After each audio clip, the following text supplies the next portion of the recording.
She arrived with stale bread, a broken suitcase, and nothing left to lose. They laughed at her, slammed the door in her face, and let her sleep in the dirt. 6 months later, she would stand in front of the entire county and destroy the most powerful man in Montana, with nothing but a pen, a ledger, and a mind they never saw coming. Drop a comment with your city. I want to see how far this story travels. If it moves you, hit like and stay until the very end. You won't regret it. The summer Eliza Thornton came to Copper Creek. The town was in the middle of a drought so stubborn that even the old-timers had stopped making predictions about when it would break. The creek itself, the one the town was named after, the one painted on the sign at the south entrance with cheerful blue letters, had shrunk to a muddy trickle that smelled faintly of iron and dead grass. Cattle stood at fence lines looking confused. Gardens had given up. The air carried that particular flat, heavy heat that doesn't break at sundown, just sits on top of everything like a wool blanket that nobody asked for. Into this came Eliza. She came on foot, which was the first thing people noticed. Not in a wagon, not on horseback, not even with the weekly stage that dropped passengers and mail on Tuesdays. She walked in from the South Road on a Thursday afternoon in late August, with a canvas sack slung over one shoulder, a small leather satchel that had seen better days held in her right hand, and the careful, measured walk of someone who had learned not to spend energy she didn't have.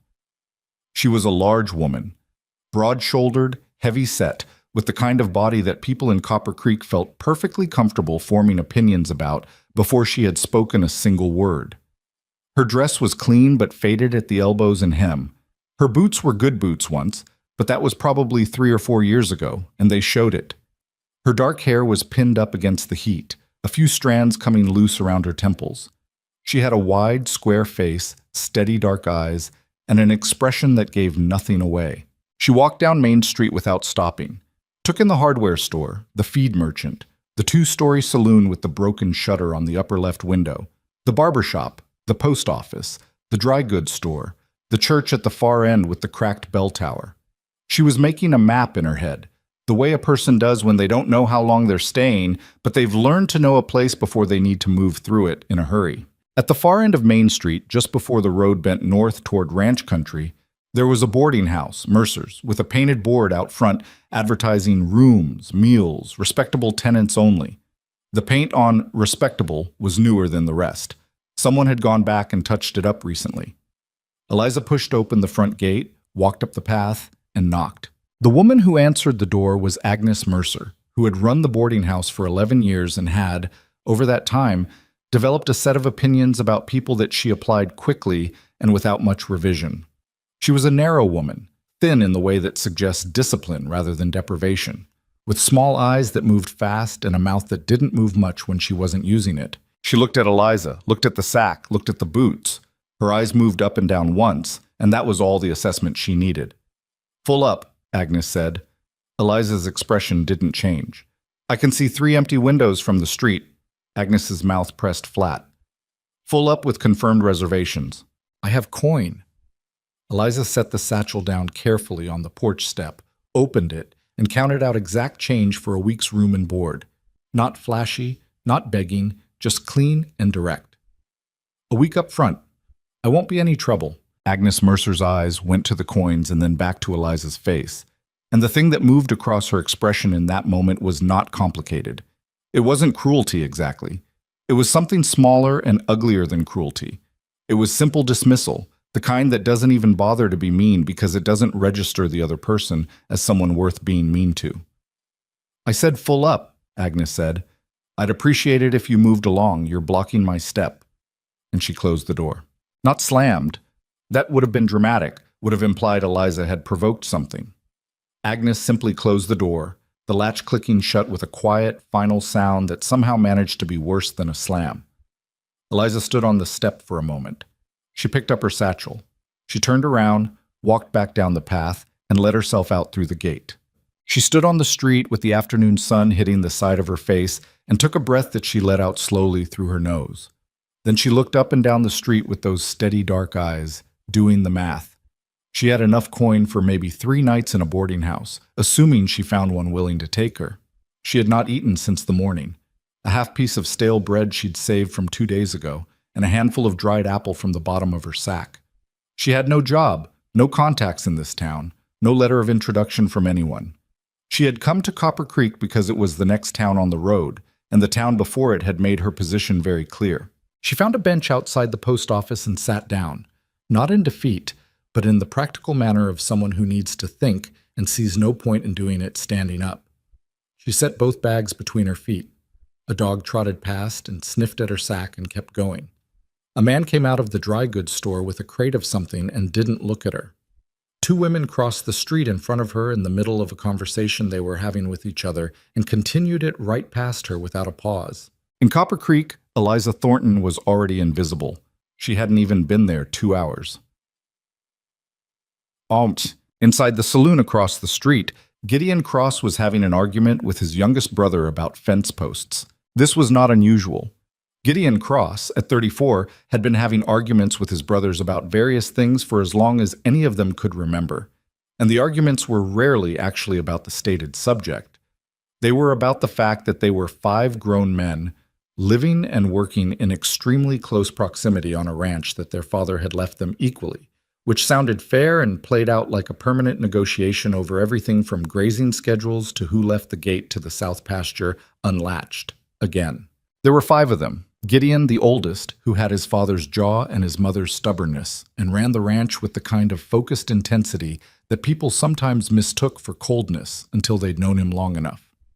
Then Seth, 31, the only brother who'd gotten any formal education and who sometimes let that be a problem.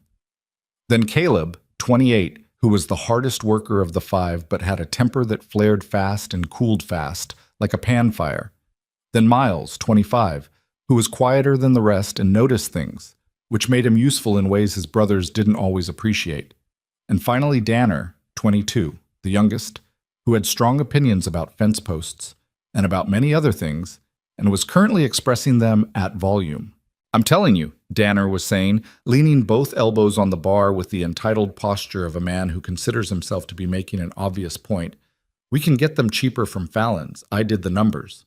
"Your numbers are wrong," Gideon said, without particular heat. He was sitting at a table near the window with a glass of water. He didn't drink much, which was an ongoing disappointment to the bartender, and a folded piece of paper that he'd been looking at with an expression that suggested the paper contained bad news. "My numbers are not wrong. You didn't factor in the delivery cost from Fallon's. Add that in and it's more expensive than buying local, and we don't have to wait 3 weeks for delivery." Gideon folded the paper and put it in his shirt pocket. "Buy local." "It's not more expensive." "Danner!" This was Miles from the far end of the bar, not even looking up from the newspaper he was reading. He already did the math. "Drop it." Danner dropped it, the way people always eventually dropped things when all 4 of his brothers were, in various ways, arrayed against him. He turned back to his drink with the face of a man filing something under unresolved. It was Miles who looked out the window first. He did it the way he did everything, without announcing it, without making it a production. He just glanced up from the newspaper and something outside caught his eye, and he looked at it for a moment with that particular stillness he had. "Who's that?" he said. Gideon didn't look up. "Who's what?" "Woman, sitting outside the post office. Been there about 20 minutes. Caleb, who was standing near the window with a beer he'd been nursing for half an hour, turned to look. "Traveler, maybe. Waiting for someone." "She's not waiting for someone," Miles said. He folded his newspaper. "She's doing arithmetic." Gideon looked up at that because Miles had a specific tone he used when he thought something was worth paying attention to, and he'd used it just now. Gideon got up from his table and came to the window. Eliza was still on the bench. She had taken a small notebook out of her satchel and was writing in it. Not letters, from the look of it. Figures. A column of something. She was writing fast, her expression focused, one hand pressed flat on the page to keep it from moving in the hot afternoon breeze. "She came in on foot," Gideon said. It wasn't a question. He was putting together what he was looking at. "Knocked on Mercer's door about 40 minutes ago," Caleb said. "Saw it from the street. Agnes shut it in about 30 seconds. Seth, who had been quiet this whole time in the way that meant he was paying close attention, looked at his older brother. "You've got that look," he said. "What look?" "The look where you're about to do something Agnes Mercer would disapprove of." Gideon watched Eliza write in her notebook for another moment. She crossed something out, rewrote it, pressed her lips together, and looked at what she'd written with the expression of someone who doesn't like the answer but accepts it as accurate. Then she closed the notebook, put it back in her satchel, and looked up at the sky with the kind of face you make when you're recalculating your situation from the ground up. "I'm going to talk to her," Gideon said. "About what?" Danner said. "I don't know yet." Eliza saw him coming from across the street. She had, by that point, developed fairly reliable instincts about the different ways men approached a woman sitting alone, and she was already evaluating as he crossed the street, the way he moved, the set of his shoulders, whether he was making eye contact or avoiding it. He was making eye contact. He wasn't smiling, which she generally considered a good sign. Men who came at you smiling usually wanted something specific. He walked with the particular directness of someone who had decided to do a thing and was doing it without performing it. He was tall, lean in the way that comes from physical work rather than careful eating, with sun-darkened skin and brown hair that needed cutting. He was wearing working clothes, nothing put on for town. His boots were dusty. He had what she'd come to think of as rancher's hands, scarred at the knuckles, permanently roughened. He stopped a few feet away, which she appreciated. "Evening," he said. He had a low voice, not soft but controlled. "I'm Gideon Cross. My brothers and I run the Cross Ranch, about 8 miles north of town." "Eliza Thornton," she said. She didn't get up. She'd learned a long time ago not to pop up from a seat just because a man had arrived. It communicated a kind of anxiety she didn't feel and couldn't afford. He nodded, like that was the right answer. "You came in on foot today." "I did." "From the South Road?" "Yes." He looked at her with an assessing, direct expression that was somehow different from Agnes Mercer's look, though it was also frank. Agnes Mercer had looked at her and seen a problem to be avoided. Gideon Cross was looking at her and seemed to be working out something else. "Agnes Mercer turn you away?" he asked. Eliza considered lying, or softening it, or making a joke of it. She did none of those things. "Yes." He nodded again. "That's her habit." He said it without particular judgment, which surprised her. Not defending Agnes, not condemning her, just noting a fact. "Is there another boarding house in town?" Eliza asked. She asked it plainly because she needed to know, and there was no point in approaching the question sideways. "One," Gideon said. "Fenton's on the east side, but Fenton's costs more than Mercer's, and the food's worse." "Good to know." A brief silence.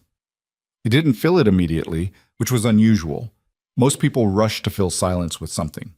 He just stood there for a moment looking at her, and she could tell he was working up to saying something that was, for him, somewhat unusual.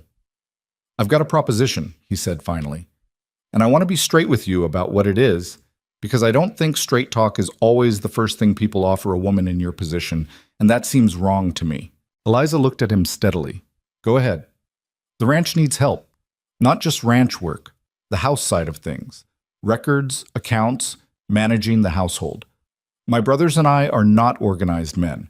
We're good at cattle, we're good at the land, but the bookkeeping side of things has been—" He paused, apparently looking for the accurate word. "Bad," he settled on. "It's been bad for a few years now, and it's starting to matter." "You're offering me work.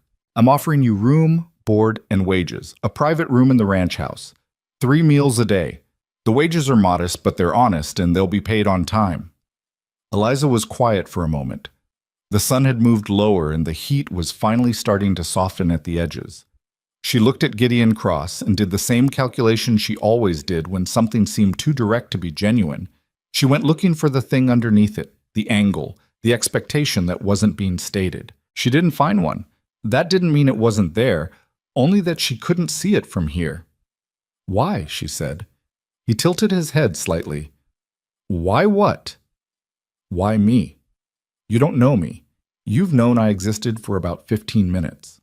I know you came in on foot. You had the coin for a boarding house and used it fairly, and you sat down and ran your numbers in a notebook instead of going to pieces or looking for someone to take care of you." He said it without any flourish, just observation. "That tells me something. It tells you I'm broke and pragmatic. It tells me you're somebody who handles what's in front of her," he said. "That's harder to find than people think." She looked at him for a long moment. The evening light was doing something to the street, turning the dust gold and making the whole dry, struggling little town look, briefly, like something it probably wasn't. "I want to see the room first," she said. He nodded. "That's fair. And I want it understood from the start that the arrangement is professional. I didn't suggest otherwise." "No," she said. "You didn't. I'm saying it clearly anyway because I've learned that saying things clearly is better than assuming they're understood." Something moved in his expression. Not offense, not amusement exactly, more like recognition.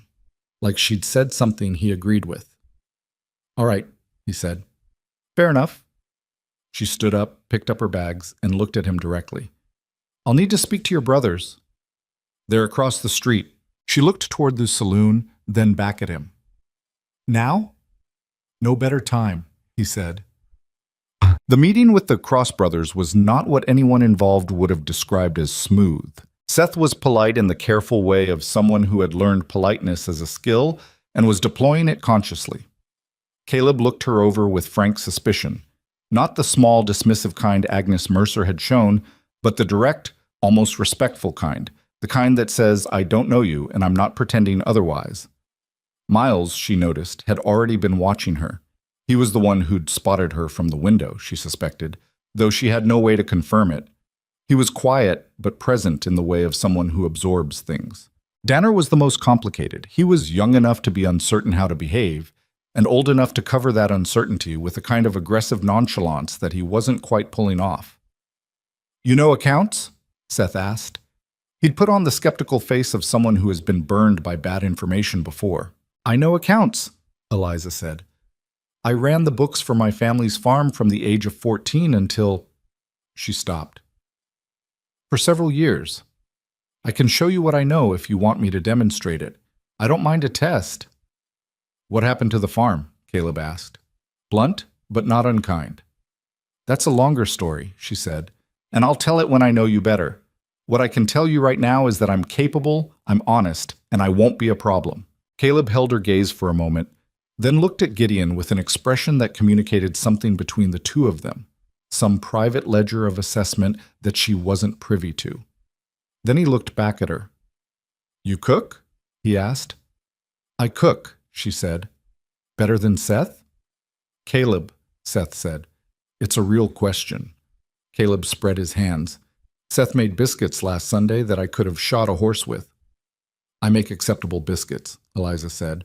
Caleb nodded as if this were valuable information. "She's fine," he said to Gideon. Miles said nothing, which she was starting to understand was approximately the same as approval from him. Danner was the last holdout. He'd been leaning against the bar through this whole exchange with his arms crossed and the particular expression of a young man who wants to seem unmoved by things. "What if you decide to leave in 2 weeks?" he said. "We do all this, and you're gone." Eliza looked at him. He was younger than she'd initially thought.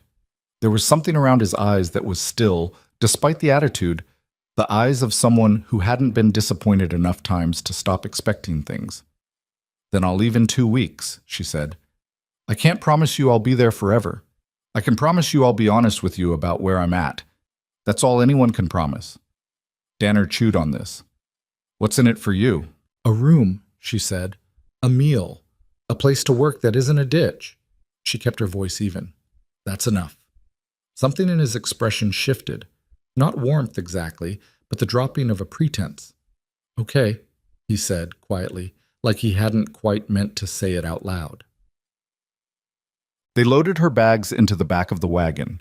Gideon drove, and she sat on the bench beside him while his brothers followed behind in a second wagon that had apparently been in town for supplies.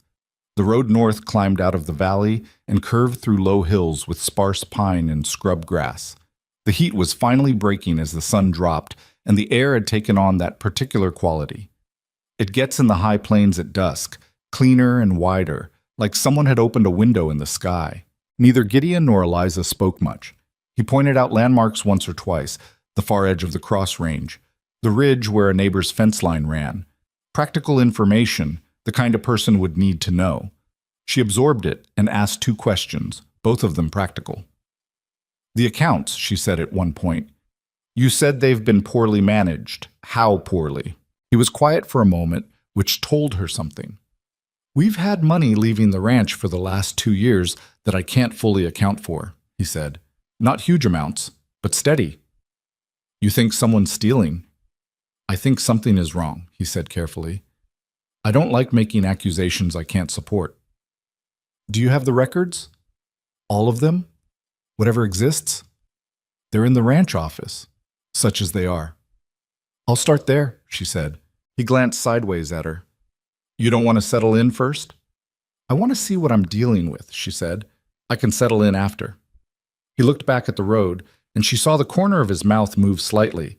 Not quite a smile, more like the acknowledgement of something. All right, he said. The Cross Ranch sat in a shallow valley between two long ridges, positioned to catch whatever breeze came through and to have a natural windbreak to the north for winter.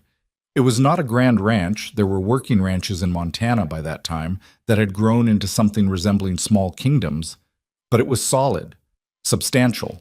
A main house of 2 stories, timber and stone, with a long porch that ran the full front length. A barn of serious size. A separate bunkhouse where the ranch hands, 3 of them, lived and slept. Corrals, stables, outbuildings. Everything a little worn, a little tired, in the way of places where people have been working hard for a long time and putting all their attention into the work and not much into the appearance of the work. Eliza got down from the wagon and stood in the yard and looked at it. It was, she thought, a real place, not a performance of a place. The kind of place that had history in it and problems in it and probably a fair amount of stubbornness in it. She had lived in real places before. She understood them. Come on, Gideon said. I'll show you the room. The room was on the 2nd floor, at the east end of the hall, with a window that looked out over the corrals and beyond them the lower pastures that ran toward the ridge. It contained a bed with a solid frame, a dresser with 3 drawers, a washstand with a basin and pitcher, a small desk under the window, and a chair. The floor was bare board. The window had curtains, faded blue, mismatched to everything else in the room, which suggested they'd been put up by someone who was trying, which Eliza found more touching than matching curtains would have been. It's good, she said, setting her bags down. Gideon was in the doorway. There's a basin downstairs if you want to clean up. Supper's in about an hour. Danner's turn to cook, so I can't promise anything. I said I'd cook. You just got here. I'm aware, she said, but if Danner's cooking is anything like his fence post opinions, I'd rather be useful. He looked at her. You heard that. I was sitting outside the saloon. The window was open. He was quiet for a moment, and this time the corner of his mouth went a little further. Not a full smile. She had the sense that full smiles were not something Gideon Cross deployed casually, but something. The kitchen's downstairs to the left, he said.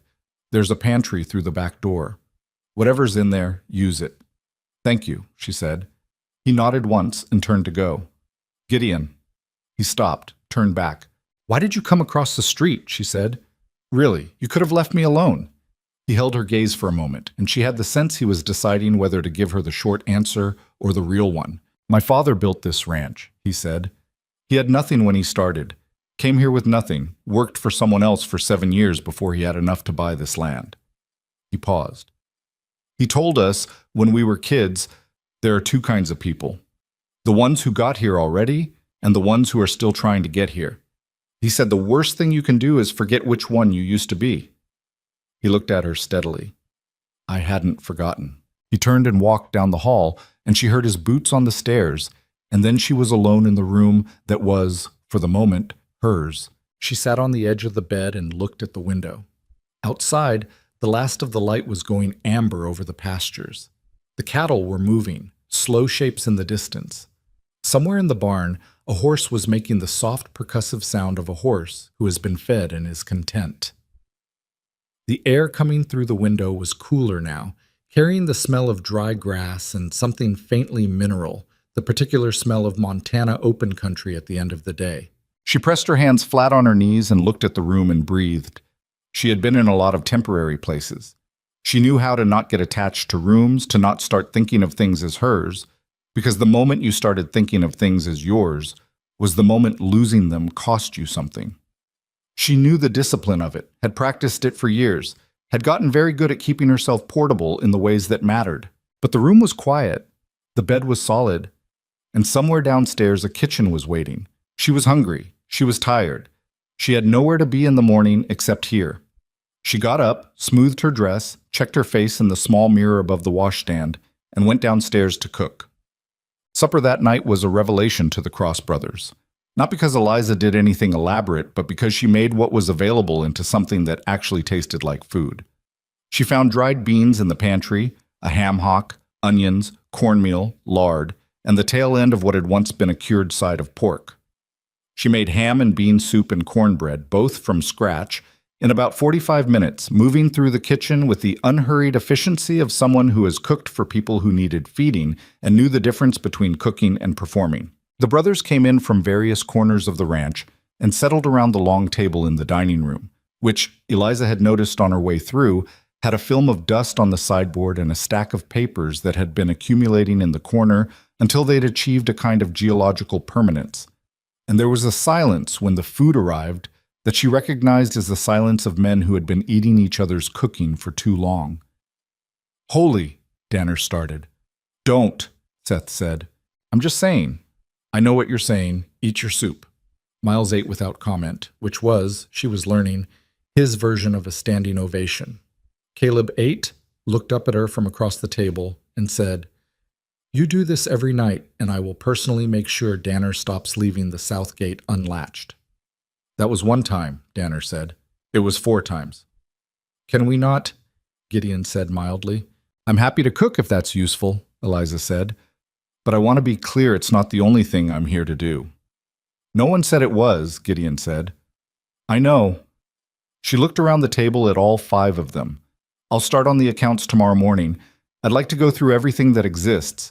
Ledgers, receipts, contracts, whatever you have. All of it." "That's a lot," Seth said cautiously. "I imagine it is," she said. "Is there something in it you don't want me to see?" Seth blinked. "No." "Then it's just work," she said. "I'll start in the morning." Danner looked at Gideon with an expression that seemed to say something in the neighborhood of, "Where did you find her?" But Gideon was looking at his soup, and his expression gave nothing away. She started in the morning. The ranch office was a small room off the front hallway that had, at some point in the past, been organized by someone who cared about organization. There were shelves along 2 walls with labeled spaces, supply orders, land records, cattle tallies, payment ledgers, correspondence. The labels were still there. The materials were not particularly in the spaces the labels suggested they should be.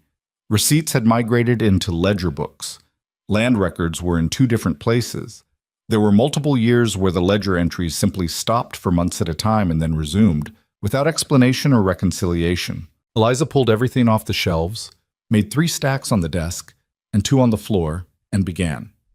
She worked for 6 hours that first day, stopping only once to drink water, and once to step outside for 10 minutes because her eyes were starting to blur from close reading.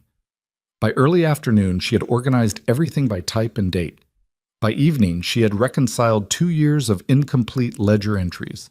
By the time she made supper that night, she had found the first irregularity. It was small.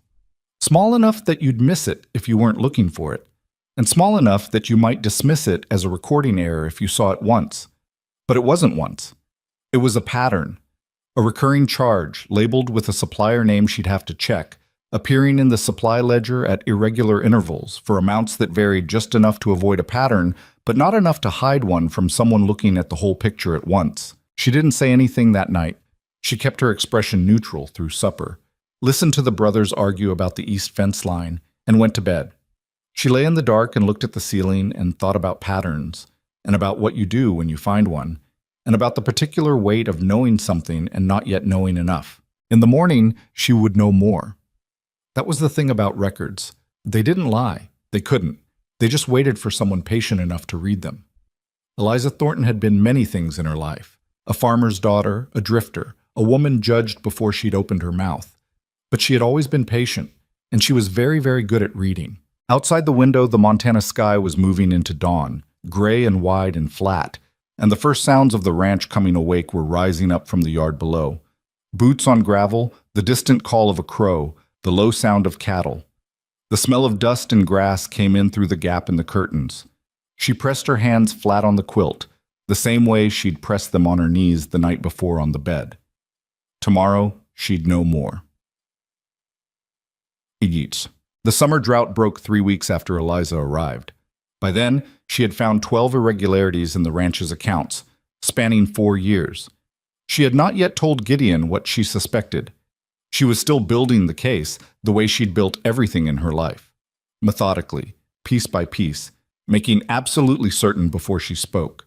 She had learned, somewhere along the way, that the most powerful thing in the world was not a raised voice or a clenched fist. It was a ledger, properly kept in the hands of someone who understood what it meant. The rain came on a Tuesday.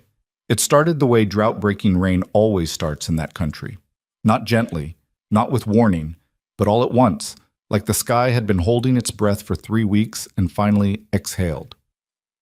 One moment the air was dry and brittle, and the next the yard was mud, and the corrals were rivers, and the brothers were running in from the fields with their hats pulled down and their shirts soaked through before they'd taken 10 steps. Eliza was in the office when it started. She heard the first crack of thunder somewhere to the north, felt the pressure drop in her ears, and then the rain hit the roof like something thrown rather than fallen.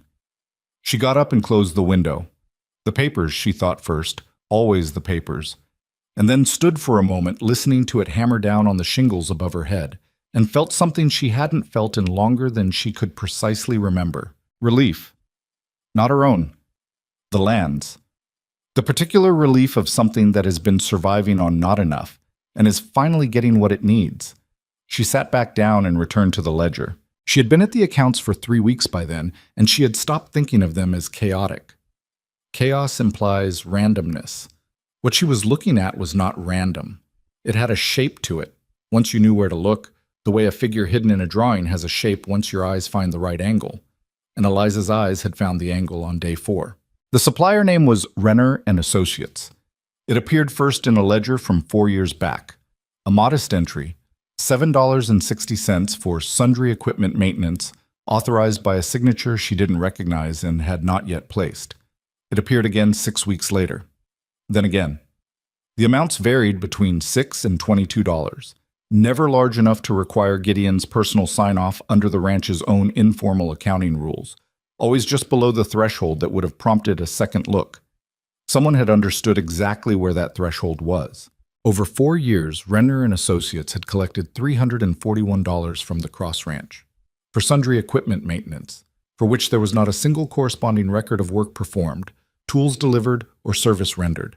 $341 was not a fortune, but it was real money, say, money that should have gone toward fencing repairs, or a new harness set, or any of the dozen small necessities that the brothers had been putting off because the budget always seemed just barely tight enough to make the decision difficult.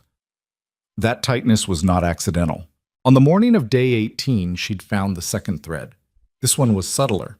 Not a false supplier, but a recurring discrepancy between the stated purchase price of cattle feed and what the brothers had actually paid, with the difference skimmed off in rounding errors that a casual reader would never question.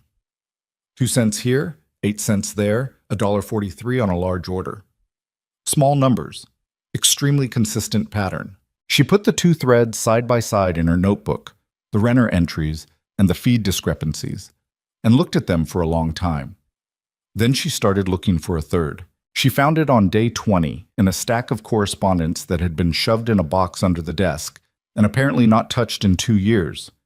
It was a letter, typed, from a land surveying company, addressed to Gideon but clearly never opened.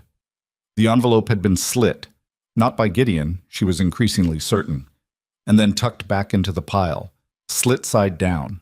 The letter inside informed Gideon Cross that the eastern water easement his father had registered in 1871 was still fully valid and had been confirmed in the most recent county land review. Routine notification, nothing alarming on its face, except that 3 months after that letter was written and intercepted, the Cross brothers had received a different letter. She found it in another box, this one opened and noted in Gideon's own handwriting, informing them that the eastern water easement was under review and that its status was unclear pending a county determination.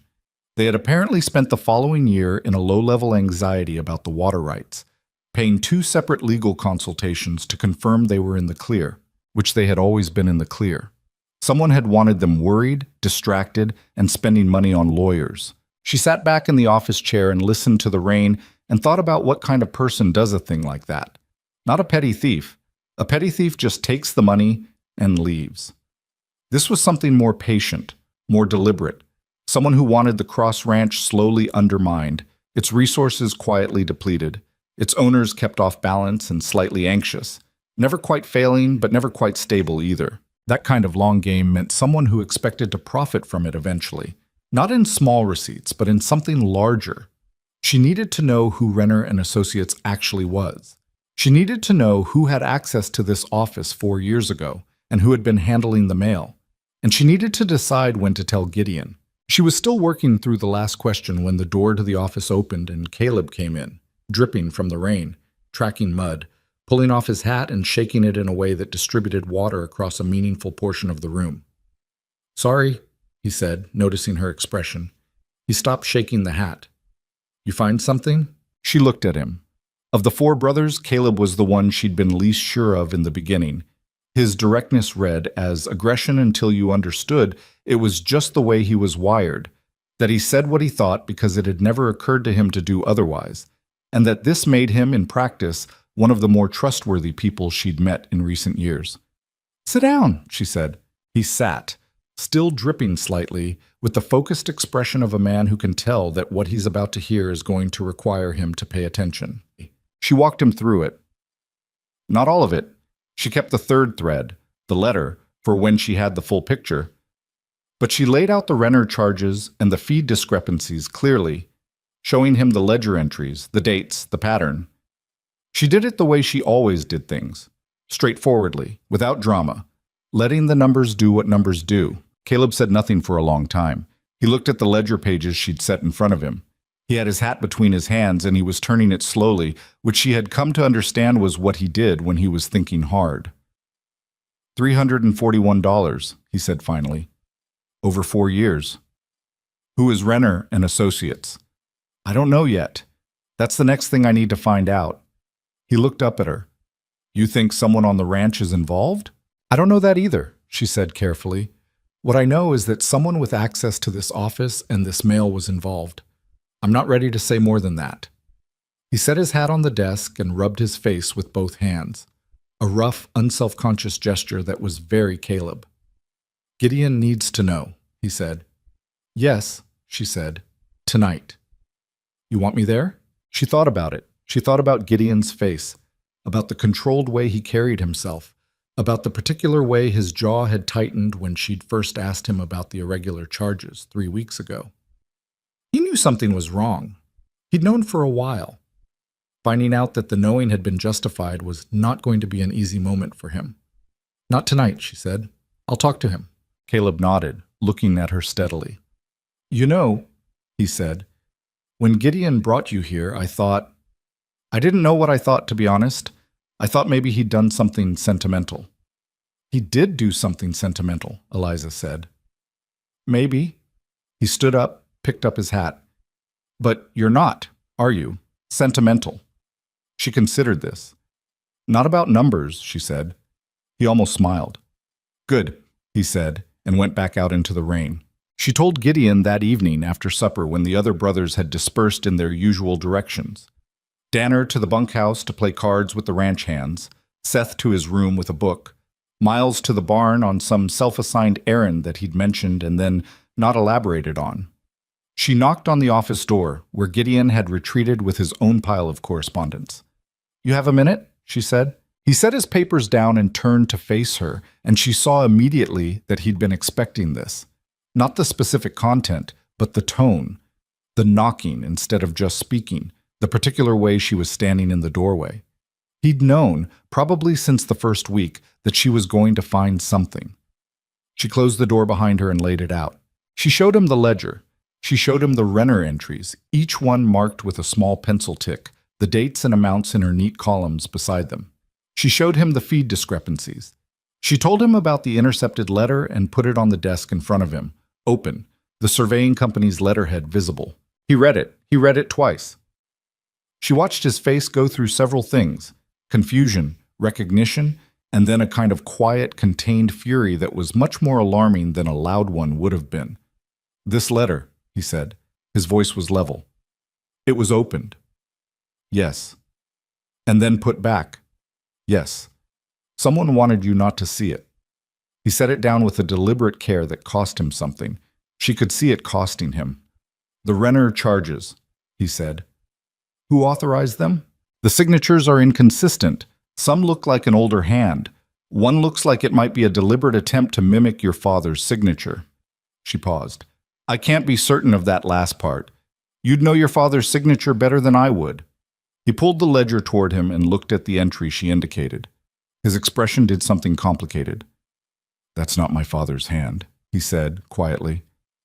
"No," she said. "I didn't think so." He was silent for a moment. The rain had eased to a steady drum on the roof, and outside the window the yard was full of the sound of running water, all the dry creek beds briefly alive again. "Who has access to this office?" she asked. "Family, ranch hands come in and out." He paused. "We've had a bookkeeper, part-time, a man named Aldous Pruitt, who comes in twice a month from town. Has for about 6 years." "Does he handle the mail?" Gideon was quiet for a moment. That was one moment too long. "Sometimes," he said, "when I'm out on the land and things back up." The silence between them had weight to it now. "I'm not saying it's him," Eliza said carefully. "I'm saying he has access and that it's somewhere to start. I need to find out who Renner and Associates is. Do you have a copy of the county business registry or someone who could pull it?" "Seth might know," he said. "He's got contacts with the county recorder's office from when we filed the water easement." He stopped. "The water easement that was apparently never in question." "No," she said. "It wasn't." He looked at the letter again. She watched him put the pieces together. The anxiety of the previous year, the legal consultations, the money spent reassuring themselves of something that never needed reassuring, the time spent distracted. She watched him understand that it had been designed to distract them. "Who benefits from this ranch being smaller?" she said. "Weaker, perpetually slightly off balance." He looked up at her. He had already been thinking about this. She could see it. "There's one obvious answer," he said. "Tell me." "Vincent Blackwell." She had heard the name once since arriving. Miles had mentioned it in passing, something about a land deal that hadn't gone the way the Cross family had hoped 3 years back. "Who is he?" "He's the largest private landowner in this county," Gideon said. "Has been for about 10 years since he came down from Helena with money that nobody quite knows the origin of. He's been buying up land and water rights along the valley for most of that time. Quietly, or not so quietly, depending on who you ask." He paused. "He's made us 2 offers on the eastern water easement. We've turned them both down." "How did he take that?" "Politely," Gideon said. "Which is worse. What does he want the eastern easement for?" "It's the only water access for the lower valley that isn't already under his control. If he had it, he'd control the water supply for 7 different ranch families in this region. He'd be able to set terms." Eliza looked at the letter. She looked at the ledger. She thought about patience, about long games, about the kind of man who builds a plan in 4-year increments.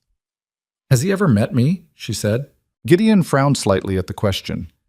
"You've been here 3 weeks. You've hardly been into town." "No," she said. "I know, but he'll know I'm here. A town like Copper Creek. Someone new at the Cross Ranch. That'll have been talked about." "Probably," Gideon said slowly. "Why does it matter?" She thought about how to say what she was thinking, which was this: that she had spent years being the kind of person powerful men overlooked, and she had learned to use that the way you use any tool.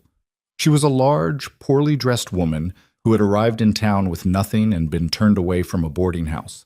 The story of that had already traveled.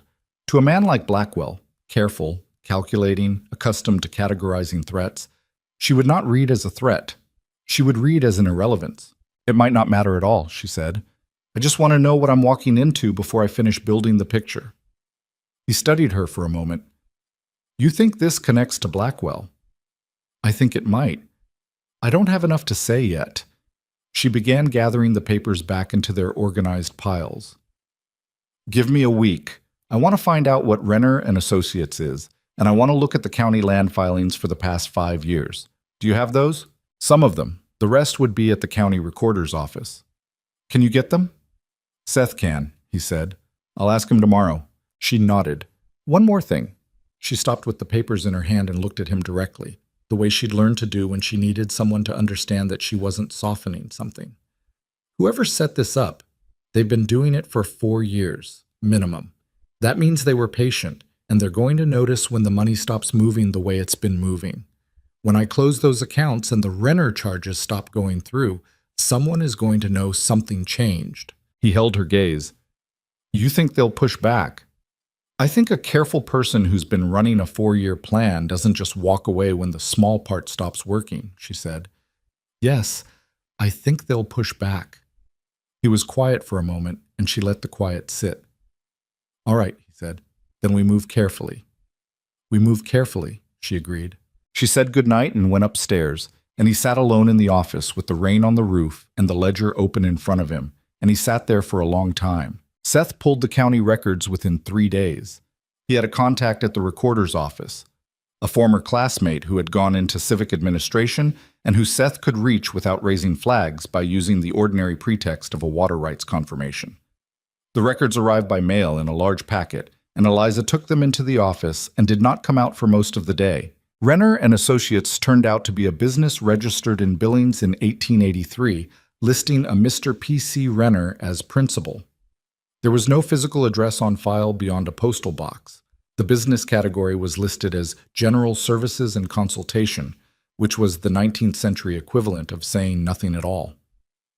The registration had been filed by a legal office in Billings, a firm called Harwick & Sons, that also appeared when Eliza went looking in 3 other county registrations connected to land transactions that had, in each case, resulted in the consolidation of water rights in the Copper Creek Valley under a single owner.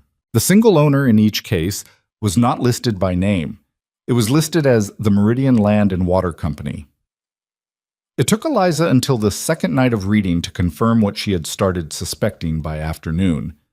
The Meridian Land and Water Company's principal shareholder, listed in a Helena corporate filing from 1879, was Vincent Blackwell. She put the documents in order and held them in her hands and sat with the weight of what she was looking at. This was not opportunistic theft. This was architecture. Blackwell, or someone working carefully on his behalf, had set up a network of paper companies and proxy agents that allowed him to quietly drain resources from competing ranch properties, simultaneously keep those properties anxious and distracted about their land rights, and position himself to make an attractive purchase offer when those properties were weakened enough. The Cross Ranch was not the only one. Looking at the land transaction records Seth had pulled, she could see at least 4 other ranch properties in the valley that showed similar patterns: a slow erosion of security, a recurring low-grade financial drain, a legal question introduced at a strategic moment. 4 ranch families, all of them probably believing their troubles were their own, not understanding they were all pieces of the same operation. She sat with that for a long time. When she finally came out of the office, it was past 9 in the evening. The kitchen was quiet. Supper had come and gone without her, and someone had left a covered plate on the stove with a note in Danner's handwriting that said, "You forgot to eat, genius." And most of the house was dark. But there was light under the door of the sitting room, and when she pushed it open, she found all 4 brothers there, which did not happen often. Gideon was reading. Seth was writing something at the side table. Caleb was sharpening a knife with the focused, rhythmic attention he gave to physical tasks. Miles was looking at the fire. They all looked up when she came in. "Sit down," she said. She laid the documents on the table. Not all of them, but the critical chain: the Renner registration, the Harwick & Sons connection, the Meridian Land and Water Company filing, the shareholder listing. She walked them through it. The room was very quiet while she talked. The fire made its sounds. Caleb stopped sharpening the knife around the point where the Meridian connection became clear, and he set it down carefully on the arm of his chair like he was afraid of what his hands might do if they were holding something. Danner, who had come in from the bunkhouse at some point in the last hour and was sitting on the floor near the door with his back to the wall, said nothing at all through the whole presentation, which was so unlike him that it registered as its own kind of statement. "How long?" Seth said when she finished. His voice was quiet and precise. "How long has this been running?" 4 years that I can document clearly. Possibly longer. Some of the earlier records are incomplete, and I can't reconstruct them with confidence. 4 years, Caleb said. He said it to the fire. "The other ranches," Miles said. He had turned from the fire and was looking at her with those observant eyes. "You said 4 others show similar patterns." "Yes. I can't say for certain without seeing their records, but the land transaction timeline is consistent with the same operation. Those families don't know, he said. I don't think so, she said. No. Miles looked at Gideon. Gideon had been sitting forward through most of this with his elbows on his knees and his hands clasped, looking at the documents. He looked up now, and his face was the face of a man who has received news that confirms the worst version of something he'd been hoping was just bad luck, and is in the process of deciding what to do with that. We need to go to the county, Seth said. We need to go carefully, Eliza said. Blackwell has money and legal resources. If we go to the county with what I have right now, the best outcome is an inquiry that drags on for years while his lawyers make the evidence look circumstantial. Worse outcome, he knows we're moving against him, and he accelerates whatever he's planning next. What is he planning next? Danner said from the floor. The first thing he'd said. Everyone looked at him, then back at Eliza. I don't know yet, she said. But a man who's been running a 4-year preparatory campaign doesn't do it for small stakes. He wants the water easement. He probably wants this ranch, or enough of it to control the water. He's going to make a move at some point, and it's going to be bigger than paper companies and intercepted letters. So we wait? Caleb said. The word came out with edges. We prepare, she said. We document everything we have completely and correctly, so that when the time comes, the case is undeniable. We do not tip our hand before we're ready. She paused. And we should warn the other ranch families. Carefully. They deserve to know what's been happening to them. Gideon was quiet for a moment. You think he knows about you? He said. About what you found? Not yet, she said. I think he knows a woman came to the ranch and has been doing the books. I think that reads as normal household management to someone watching from a distance. She set her hands flat on the table. That window is going to close. When the renter charges stop going through and the accounts close the holes, someone in his operation is going to notice. We have some time. Not a lot. How much? Seth asked. Weeks, she said. Maybe less. The fire popped. Outside, the rain had stopped sometime in the last hour, and the night was the clean, washed kind that comes after a long drought finally breaks. Everything smelling of wet earth, the sky clearing to show stars. All right, Gideon said. He stood up, unfolding to his full height with the measured movement of a man who has made a decision. Eliza, finish the documentation. Take whatever time you need and whatever help you need from Seth on the legal side. He looked at Caleb. Not a word to anyone in town until she says it's time. He looked at Miles. I need you to quietly reach out to the Henderson Ranch and the Potters. Old friendships, nothing official. See if they're willing to talk. He looked at Danner, who had gotten up from the floor at some point. You'll ride out tomorrow and check the east fence line. All of it. I want to know our land exactly. Danner nodded. Something in his face had changed over the course of the evening. The last of the nonchalance had gone out of it, replaced by something steadier. One more thing, Gideon said. He was looking at Eliza. You did this. You found it. Whatever happens next, that's yours. She looked at him. She felt, unexpectedly, the specific discomfort of being acknowledged, of having someone name what she'd done plainly and mean it. She had been so long in the habit of working invisibly, of being the person whose contributions vanished into the outcome without a name on them, that she didn't quite know what to do with the directness of it. I didn't do anything except read, she said. Nobody read those books for 4 years, he said. You did it in 3 weeks. She didn't answer. She gathered the documents back into their careful stack and said goodnight, and went back to the office, and sat at the desk in the dark for a while before she lit the lamp and went back to work. There was still more to find. She could feel it, the way you feel the shape of something in a box before you open it, the weight of what the records hadn't yet shown her, the gaps that still needed filling, the questions that each answer opened up. Outside the window, the Montana night was wide and clear and dark, and the wet land smelled like possibility, the way it does after rain. She opened the next ledger. The window closed faster than Eliza had predicted. It was Miles who brought the first sign, 11 days after the sitting room meeting. He came in from his quiet errand, the one that had taken him to the Henderson Ranch and then to the Potters, both visits dressed as neighborly calls, nothing official. And he found Eliza in the kitchen rather than the office, because she had learned that the kitchen was where she thought best, The physical work of cooking, giving her hands something to do while her mind ran its circuits. He sat down at the table without being invited, which was unusual for Miles, and she turned from the stove and looked at him. "Blackwell's been in town," he said. She set the spoon down on the rest. "When?" 3 days ago, according to Walt Henderson. Stayed 2 nights at the saloon's guest rooms, the good ones, upstairs. Had meetings." Miles folded his hands on the table. Walt didn't know who with, but he said Blackwell asked about the Cross Ranch. Specifically. He paused. Specifically asked if there was anyone new working out here. Eliza was quiet for a moment. She picked the spoon back up and stirred the pot, not because it needed stirring, but because she needed the second to think. "What did Walt tell him?" "Walt doesn't know enough to tell him anything useful, but someone in town does." "Agnes Mercer," she said. Miles looked at her. "Probably Agnes Mercer, who had seen Eliza arrive, who had watched her cross the street and get into a wagon with Gideon Cross, who had, in Eliza's 3 weeks of occasional trips to town for supplies, looked at her with the particular expression of a woman storing observations. "Did the Henderson visit help?" she asked. "Walt, is he open to talking?" "Walt Henderson is a cautious man," Miles said. He listened. He didn't commit to anything, but he's been having his own troubles with supplier charges he can't account for, and when I pointed out the pattern without telling him everything, I could see it land.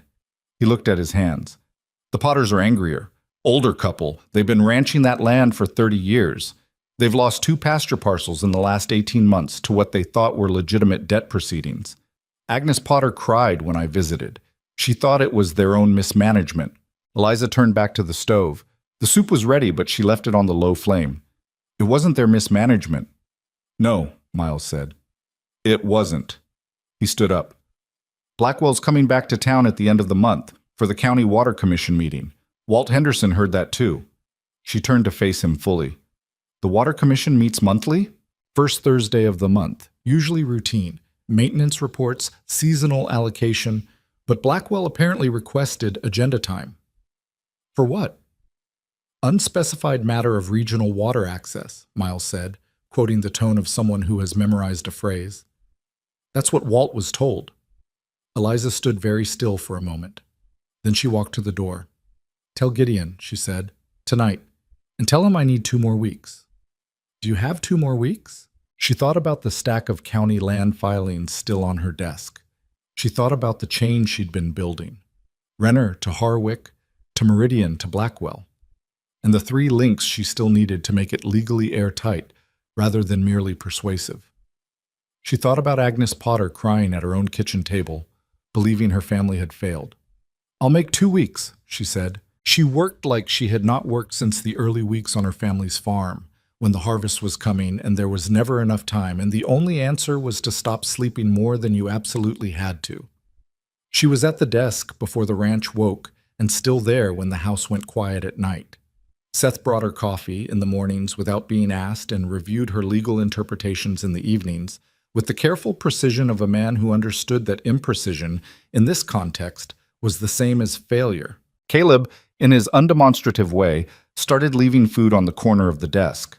Not elaborate. A biscuit, a slice of cold meat, an apple from the tree near the barn. She found these offerings without comment and ate them without comment, and they both understood this as a form of conversation. Danner was the one who surprised her. He came to the office door on the 5th day of her intensive push, knocked, which he had not done before, had previously just pushed the door open, and stood in the frame looking like he wanted to say something he hadn't yet figured out how to say. "What is it?" she said without looking up. "I've been thinking," he said, "about Aldous Pruitt." She looked up then. Pruitt, the part-time bookkeeper who had access to the office, who handled the mail when Gideon was out. She had not yet been able to connect him to the Renner entries directly, only circumstantially. "What about him?" "He drinks at the saloon on Saturday nights," Danner said. "I've known him for years. He's a talker when he drinks." He was looking at the floor in a way that was not quite embarrassment, but adjacent to it. "I could go in, not asking about anything specific, just talking." She studied him. He was 22, with his brother's directness and none of their patience, and he had the quality of someone who wanted badly to be useful in a situation where his particular set of skills, physical work, fast decisions, confronting things head on, weren't what was needed. And here he was, offering something more subtle. "You can't tip your hand," she said. "I know." "If he realizes you're fishing—" "I said I know," he said, with a flash of the old irritation. Then, quieter. "I'm not stupid. I just act like it sometimes." She held his gaze for a moment. "All right," she said. "Don't push. Let him talk. If he doesn't give you anything, you walk away. The most important thing is that he doesn't know we're looking at him." Danner nodded. "Saturday," he said. He came back from town on Saturday night with something useful and one split knuckle, the second of which he declined to explain, and she declined to ask about.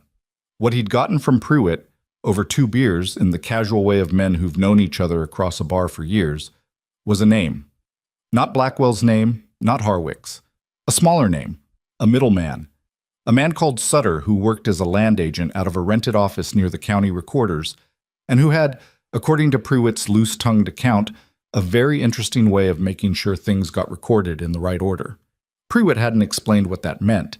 He'd laughed about it, which told Eliza that he was in on it, at least peripherally. Nobody laughs that way about something they're not part of. She had Seth pull Sutter's filing history from the county records the next day. It took him most of Monday, and he came back tight-lipped with a stack of papers and the look of a man who is freshly angry. "Sutter filed the adverse claim on the Potter's pasture parcels," Seth said, putting the papers on her desk. "Both of them, acting as agent for a holding company called Blue Ridge Land." He sat down. "Blue Ridge Land is registered through Harwick and Sons." Eliza looked at the papers. The chain was almost complete now. Blackwell to Meridian to Harwick to Blue Ridge to Sutter to the Potter's Land. And branching off Harwick, the renter charges feeding quietly into the Cross Ranch accounts for 4 years. One legal firm, multiple instruments, one set of hands moving the pieces. "Can we prove Blackwell controls Meridian?" she said. "Sheet that. The Helena corporate filing lists him," Seth said. "It's public record. His lawyers will argue that he's a passive investor with no knowledge of subsidiaries, but the filing is there." "Is that enough?" Seth looked at her honestly. "It depends on the forum," he said. "In a civil court, probably not. Not without more. In a county hearing, in front of the Water Commission, in public—" He paused. "It's enough to raise serious questions that can't be quietly dismissed. It's enough to start an official inquiry." "That's what we need," she said. "Not a conviction. An inquiry." Seth nodded slowly. "The Water Commission meeting," he said. "Blackwell requested agenda time," she said. "I need to be there." He was quiet for a moment. "Eliza, the Water Commission it's not a friendly room. Blackwell has relationships with those commissioners. He's been cultivating them for years. There are going to be ranchers there, lawyers, county officials. And you're going to walk in as who?" she said steadily. He met her eyes and had the decency not to flinch. "As someone they don't know," he said. "Someone they haven't taken seriously yet." "Good," she said. "That's what I need." Vincent Blackwell arrived in Copper Creek on a Wednesday, which was 2 days before the Water Commission meeting, which told Eliza something about how seriously he took the commission itself. Not very, but enough to arrive early and work the room. She did not go to town those 2 days. She stayed at the ranch and worked, and she sent Miles to observe, because Miles could walk through a room without being noticed in the way that some people have, a quality of existing at the edge of other people's attention. What Miles brought back, both evenings, was useful. Blackwell had taken his meals at the best table in the saloon's dining room both nights, with different company each time. The first night, 2 of the county commissioners. The second night, a lawyer from Billings that Miles didn't recognize, and a man Eliza identified from the description as almost certainly the Sutter whose name Pruitt had dropped. He was, by all accounts, a composed man, well-dressed without being showy, polite, slow to raise his voice. He had money manners, the kind of ease that comes from never having had to wonder whether you'd be welcome somewhere. "He asked about you again," Miles said on the second evening report. "I overheard part of it. He knows your name." Eliza was silent. It wasn't threatening," Miles said carefully.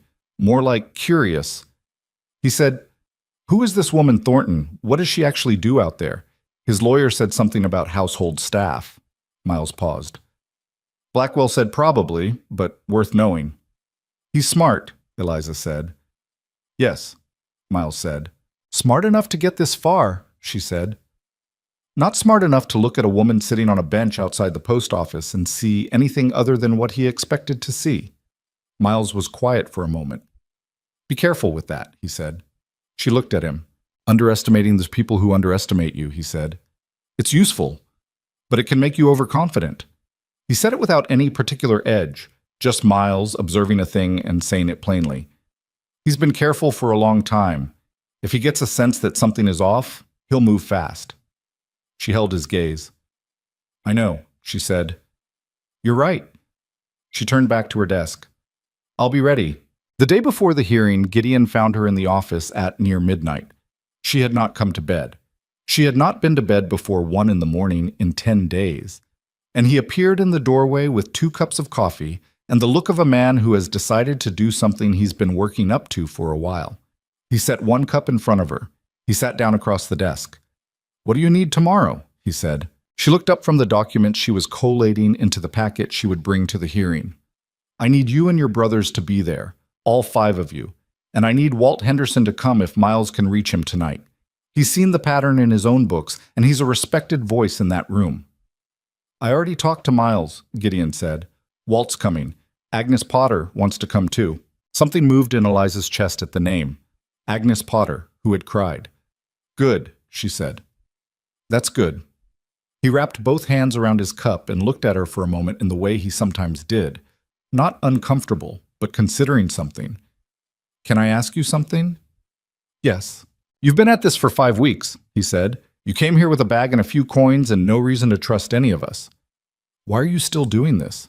Not the work. I mean, this level of it. You could have found the theft, told me, and let me handle it from there.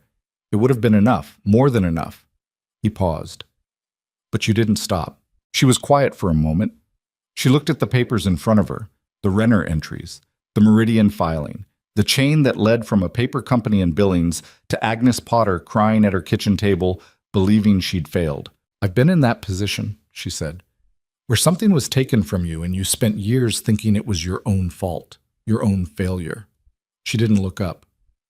It's a particular kind of weight. It changes how you carry yourself, how much you believe you deserve. It changes the size of your life. She paused. If there's something I can do to take that weight off of somebody else, not give it to them in the first place, I'm going to do it, that's all. Gideon was quiet for a long time. Something was taken from you, he said. It wasn't a question. I think so, she said. I'm not sure yet, but I think so. He didn't push it. She had always appreciated that about him, the way he knew when a thing had been said as completely as it was going to be said, and held still with it. We'll be there tomorrow, he said. All of us. She nodded. He got up to leave. At the door, he stopped. Eliza. He turned around. Whatever happens tomorrow, you know you have a place here. That's not conditional on what happens at that meeting. She looked at him across the room in the lamplight with the late-night quiet of the ranch house around them.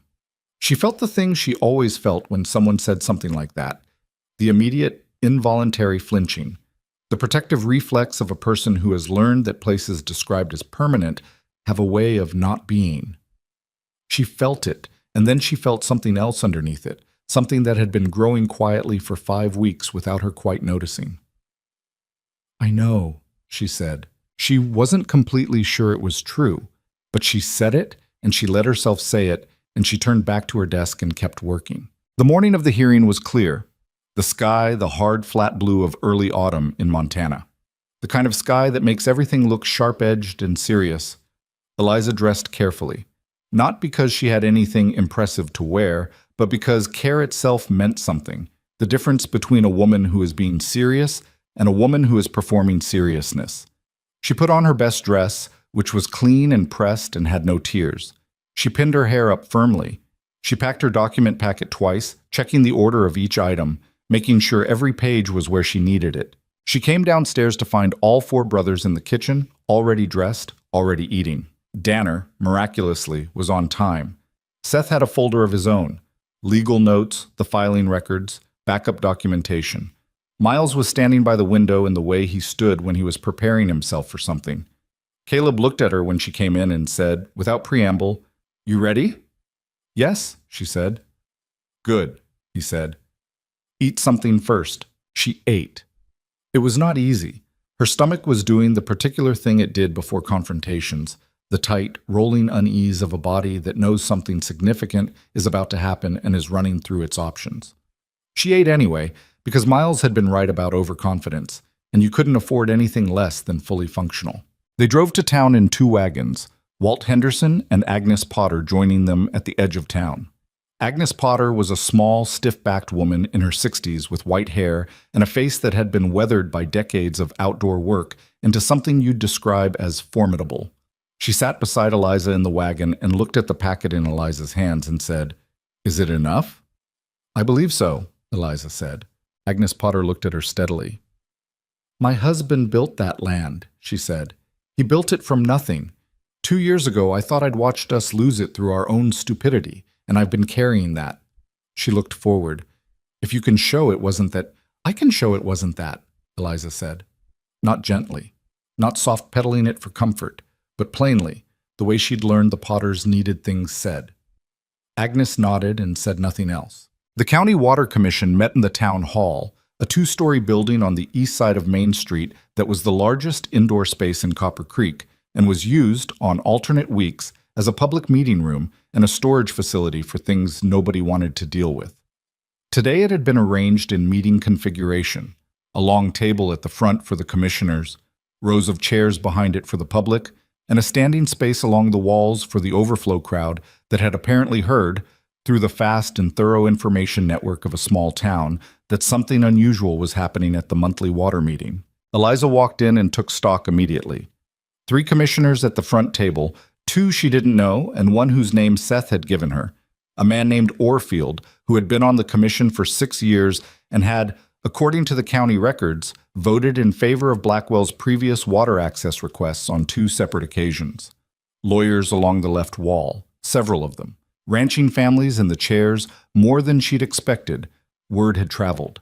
And at the far right of the front table, in a chair slightly apart from the commissioner's table, but clearly positioned to be heard, Vincent Blackwell. She saw him for the first time and understood why he was dangerous. He was not what she had imagined, which was the first useful piece of information. She had, without meaning to, built an image in her mind of someone who looked like what he was, calculating, acquisitive, patient in a cold way. Instead, he was an unremarkable-looking man in his late 50s, medium height, with a plain face and mild eyes, and the air of someone whose most important quality was that you consistently underestimated him. He was dressed well, but not flashily. He was talking quietly to the man next to him, and he laughed at something. A real laugh, small and genuine-looking. And she thought, that is the most dangerous thing about him.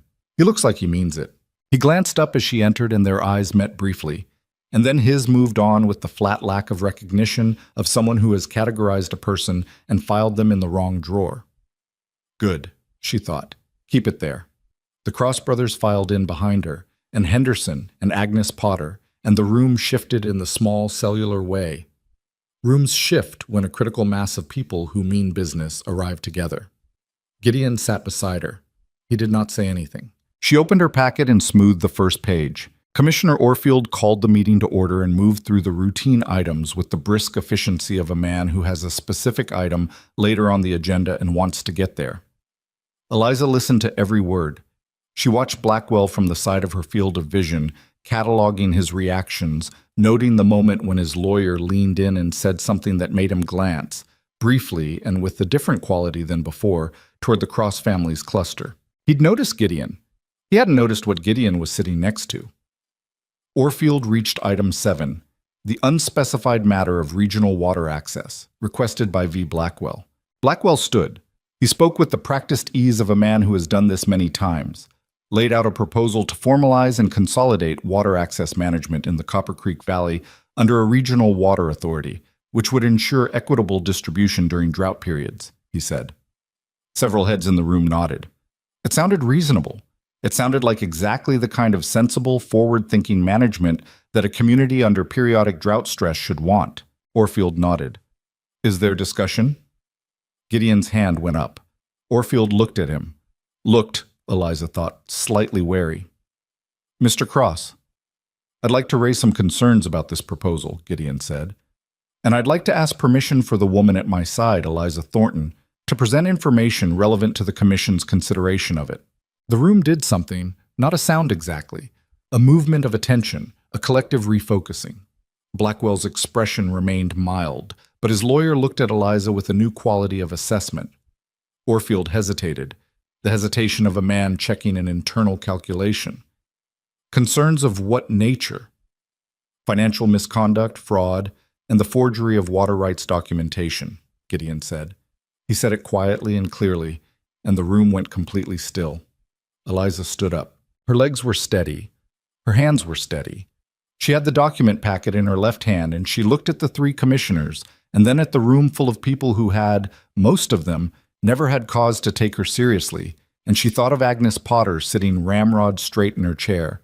And she thought of 4 years of someone taking money from people who worked themselves to the bone, and she drew a breath that went all the way down. Thank you, she said. Her voice was clear. I'll try to be concise.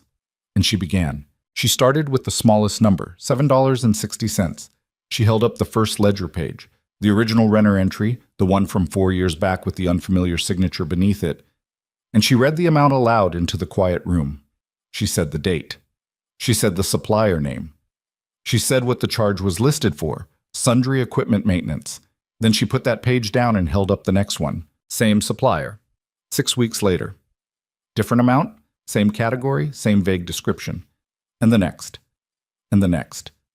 12 entries across 4 years, each one modest, each one just below the threshold that would have required a second signature. She laid them in a line on the commissioner's table as she spoke, and she watched the room follow her hands, watched the pattern become visible in the physical space between the documents. Renner and Associates, she said. Registered in Billings, 1883, through the law firm of Harwick and Sons. Principal listed as P.C. Renner. Postal box only. No physical address. No record of any work performed at the Cross Ranch or anywhere else in this county. She paused. $341, over 4 years, for services that were never rendered.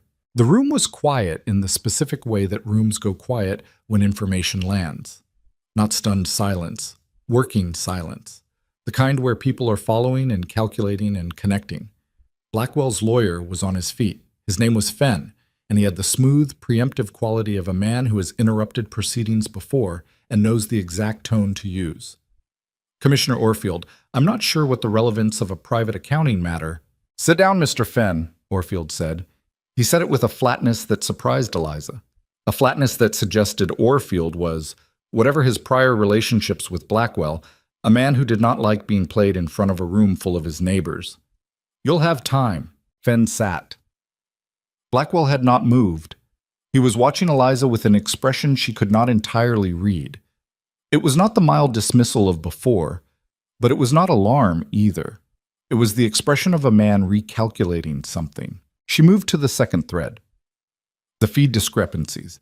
She explained the mechanism clearly, without jargon, the way she'd learned to explain accounting problems to people who weren't accountants. Rounding errors, she said, each one small. The kind of thing a busy rancher looking at a full ledger at the end of a long day would skip right past. She had a column she'd prepared. The stated amounts, the actual amounts, the difference. She put that in front of Commissioner Voss, the youngest of the three, who was leaning forward and had been leaning forward since she began. Then she held up the intercepted letter.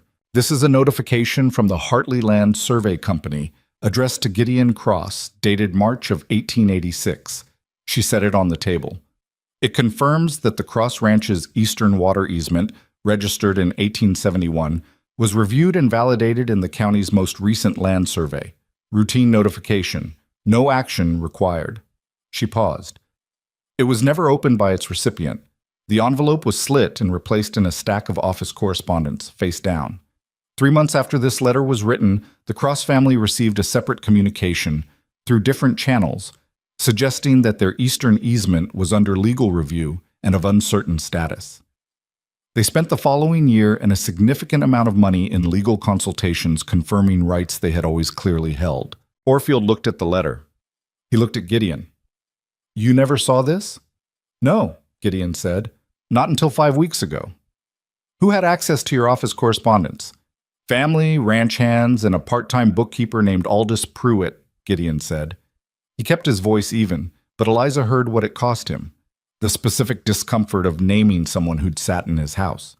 In the third row, she saw a man go rigid and then very still. She did not look directly at him. She did not need to. She moved to the Meridian documents. This was where Fenn tried again. He was on his feet before she'd finished the sentence that introduced Meridian Land and Water Company.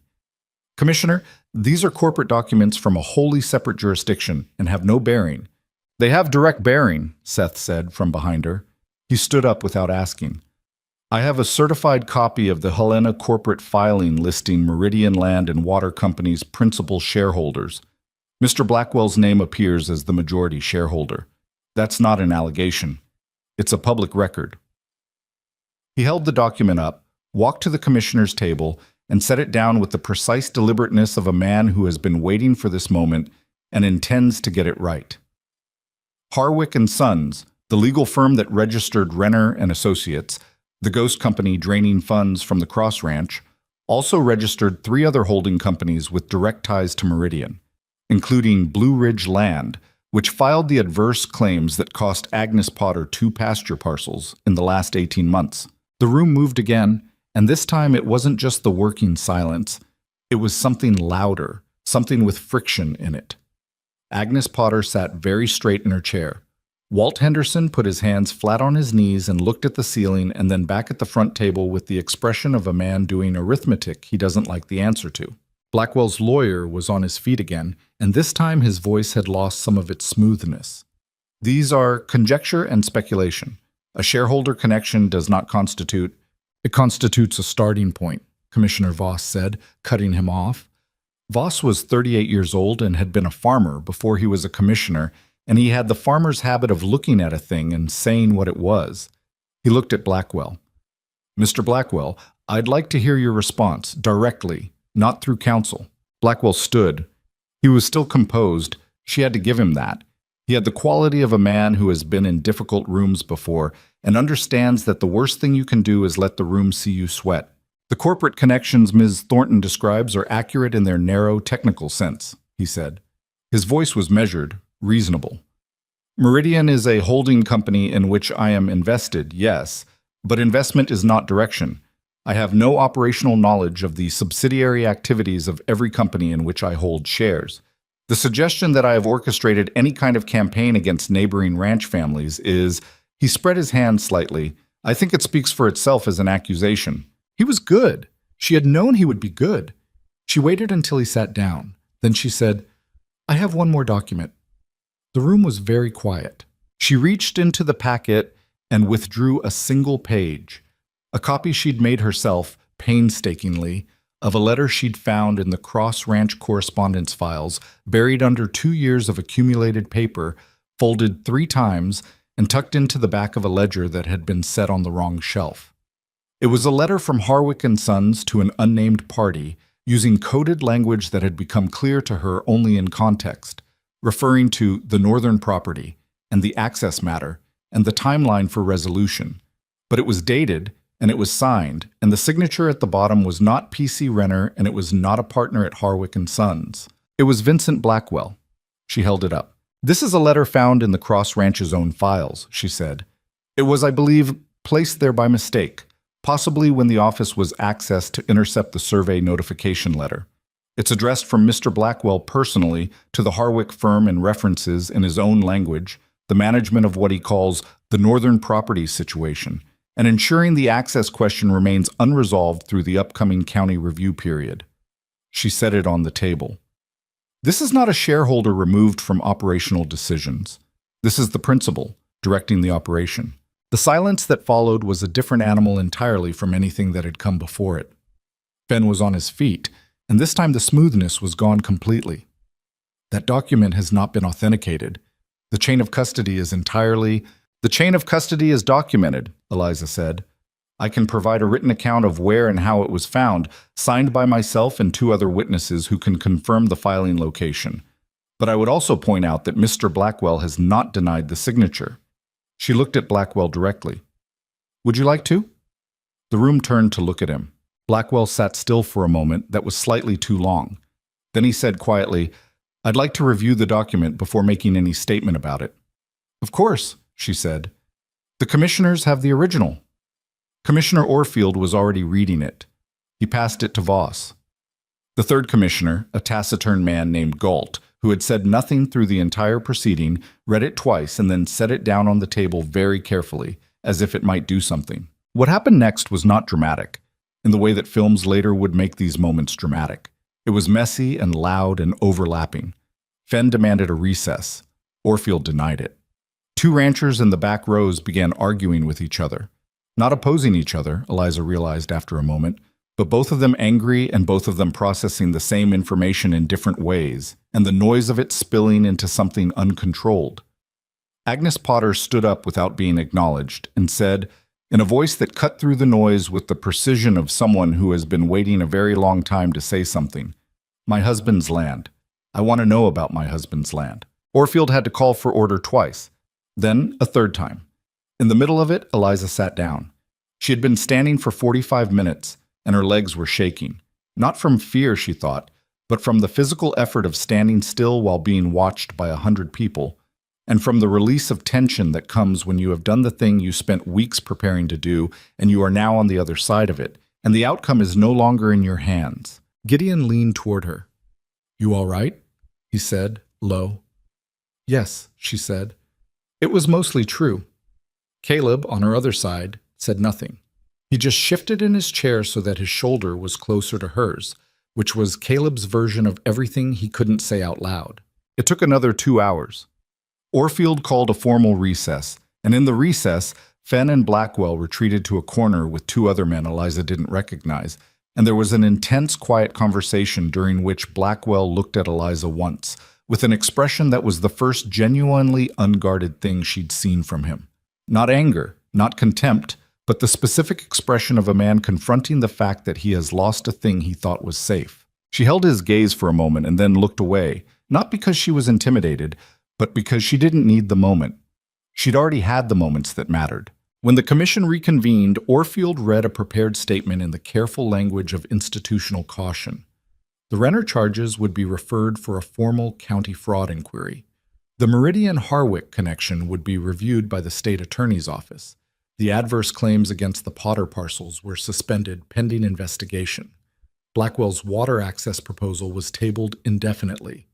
He said it all in the measured, slightly flat tone of a man saying more than the words contain, which Eliza translated as, this is real, this is going somewhere, and everyone in this room knows it. The room erupted, not in celebration. It wasn't that clean. It was the eruption of a room full of people who have been carrying individual weights and have just discovered those weights are connected, and the feeling is some compound of anger and relief, and the particular vertigo of understanding that your private struggle was not private at all. Walt Henderson was on his feet and talking to the commissioner at a speed that suggested he'd been saving up things to say.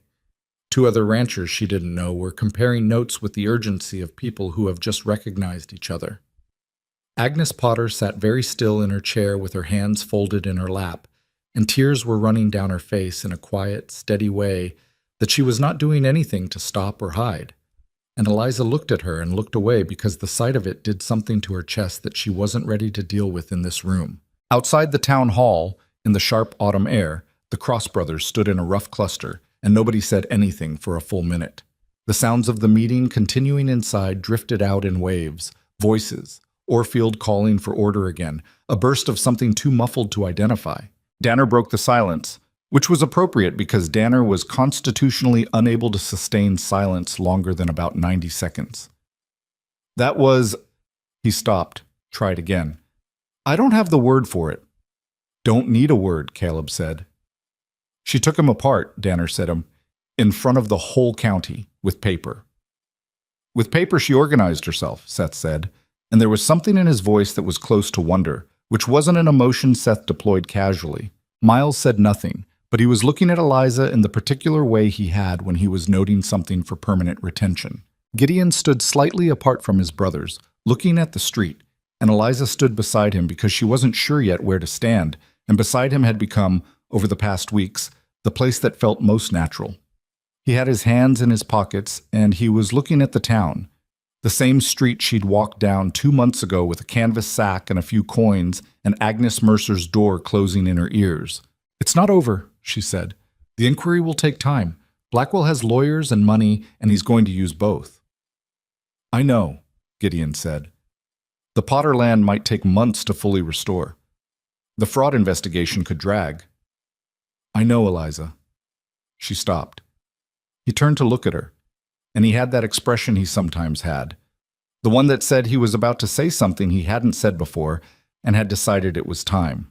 "You did what you set out to do," he said. "Today. You did it exactly. Whatever comes after, the legal process, the timeline, that's going to go the way it goes. But you walked in there and you put the truth in front of people who needed to see it, and you didn't flinch." He paused. "I've never seen anything like it." She wanted to say something deflecting, to say it was just the documents, just the work, just what the numbers showed. The deflection was ready. She'd used it so many times it came automatically, the reflex of someone who learned young that claiming credit was dangerous, that taking up space was dangerous, that being seen was a risk. She did not use it. "Thank you," she said. He nodded. They stood together for another moment, and then Seth called something from behind them. Something about finding somewhere to eat because he hadn't had lunch. And the moment dissolved into the ordinary business of people who have been through something and are now returning to the world. The first shift came from Agnes Mercer, which was both predictable and not. It was 2 days after the hearing. Eliza was in the hardware store picking up a supply order that Caleb had asked her to collect, when Agnes Mercer came in for something, thread, of all things, a simple domestic errand, and they ended up standing at the same counter at the same time. Agnes looked at Eliza. Eliza looked at Agnes.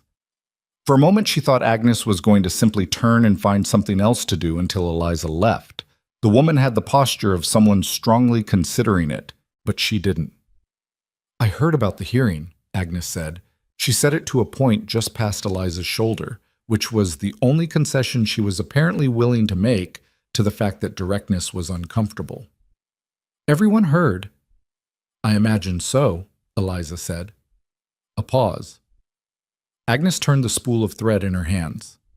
"The Potters," she said. "James Potter built that property himself." "Yes," Eliza said. "Worked 60-hour weeks for 30 years. "I know." Another pause. Longer. Whatever Agnes Mercer was working through, she was working through it slowly and with visible effort, the way people work through things that require them to have been wrong about something. "I told the women at the church quilting circle," Agnes said finally, "that you seem to be a capable person, in the context of the hearing." She said it with the slight aggressive clipping of someone who has gone as far as they intend to go and has communicated that clearly. Eliza looked at her. She had a choice here. She could be gracious in a way that cost Agnes nothing, or she could be honest in a way that cost Agnes something but was worth saying. She picked up her supply order. "Thank you, Mrs. Mercer," she said. Not warmly, but without hostility either. Just the plain acknowledgement of one person to another. Agnes nodded, once, and they went their separate directions. It was not a reconciliation. It was not a lesson learned. It was a small, imperfect, deeply human shift of 2 degrees.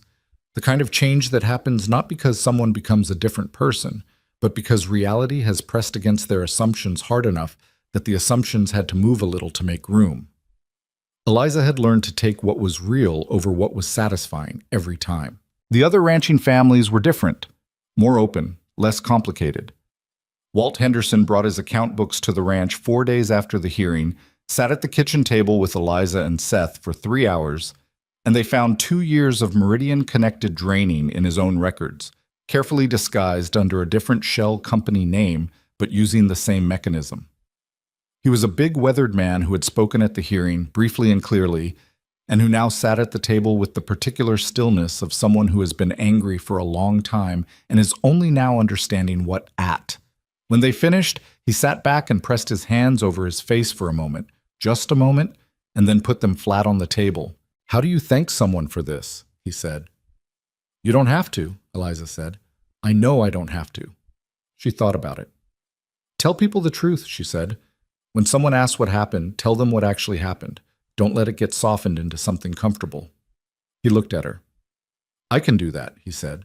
The inquiry moved faster than anyone expected, partly because Orfield, whatever his prior relationship with Blackwell, turned out to be a man who did not like being made to look complicit in front of his community, and partly because the state attorney's office, once they received the initial filing, sent their own investigator who arrived in Copper Creek within 2 weeks and began pulling the Meridian threads independently.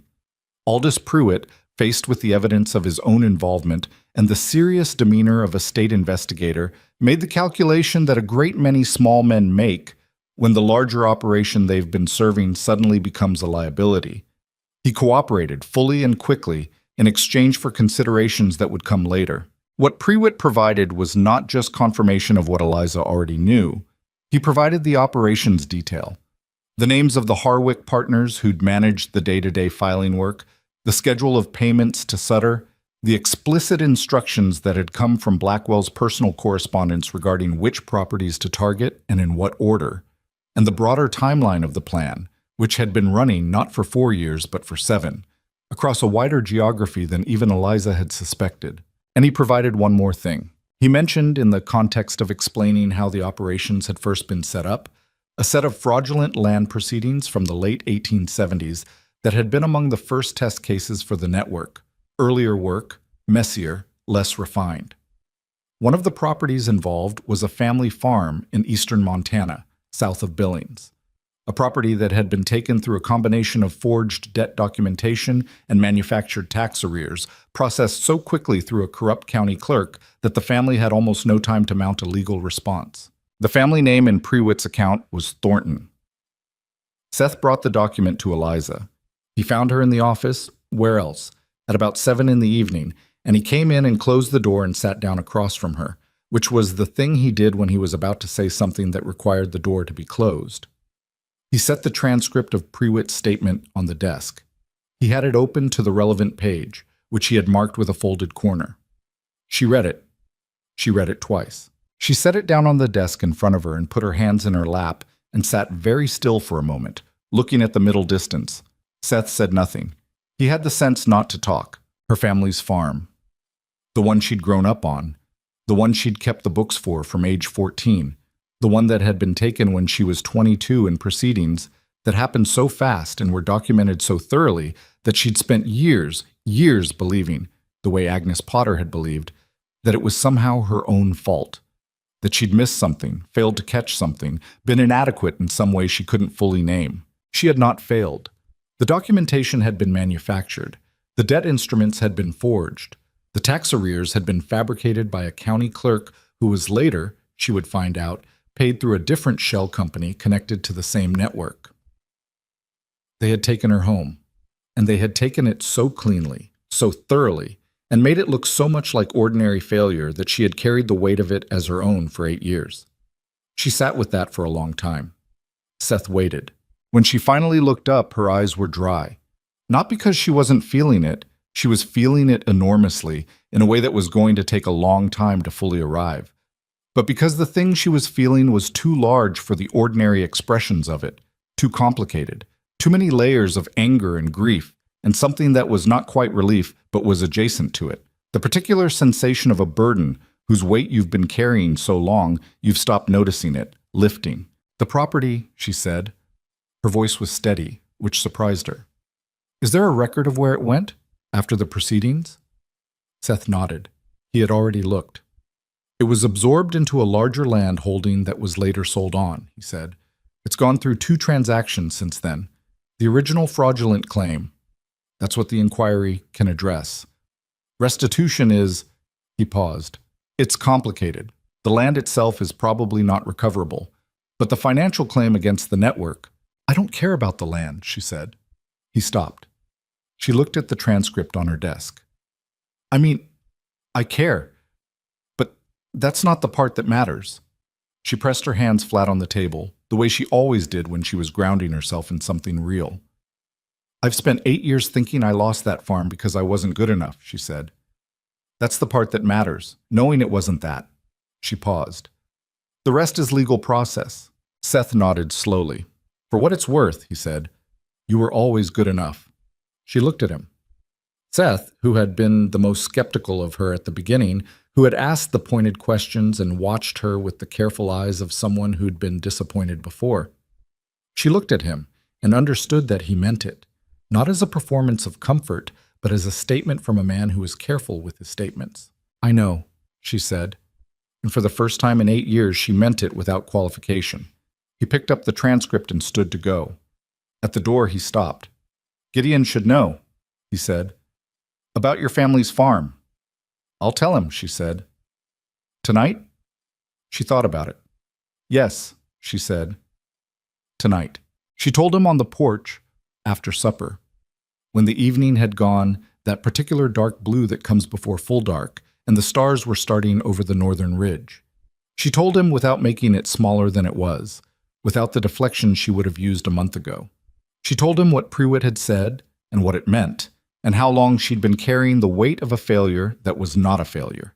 He listened to all of it. When she finished, there was a silence that wasn't uncomfortable but was full, the kind of silence that sits between people who have said something real and are letting it be real for a moment before anything else. You knew, he said finally, not accusatory, when you were looking at the records, that something similar might have happened to your family. I suspected, she said. I wasn't sure until tonight. You could have said, I didn't want it to change how you looked at what I was doing, she said. Whether it was personal or professional, I needed it to be both, and I needed it to be treated as professional. He was quiet. It was always both, he said. I know that now. Another silence. A horse shifted in the barn. Somewhere down the road, a coyote called once and then stopped.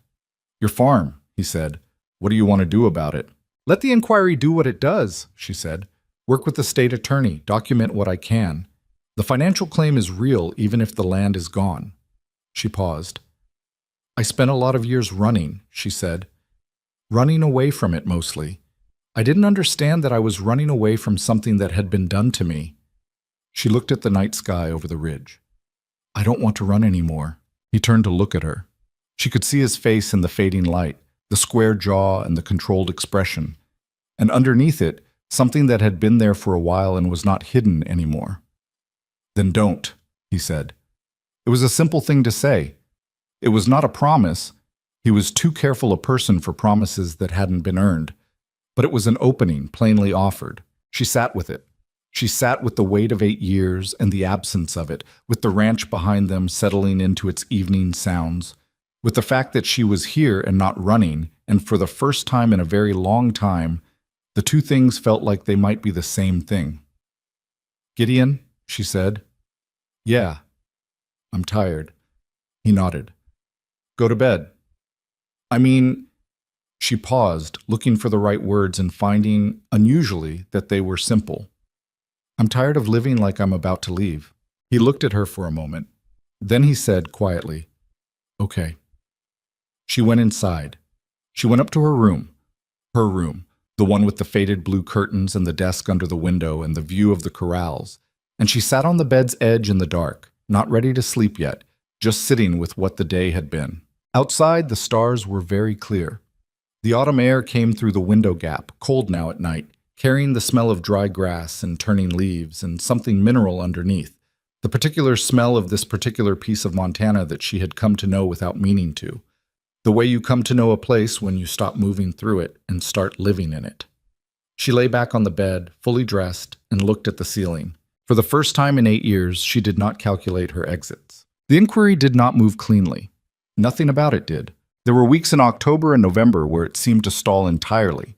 Blackwell's lawyers filed motions, requested extensions, challenged the admissibility of documents, disputed the chain of custody on the intercepted letter, and generally did what expensive lawyers do when their client is cornered and the objective shifts from winning to surviving.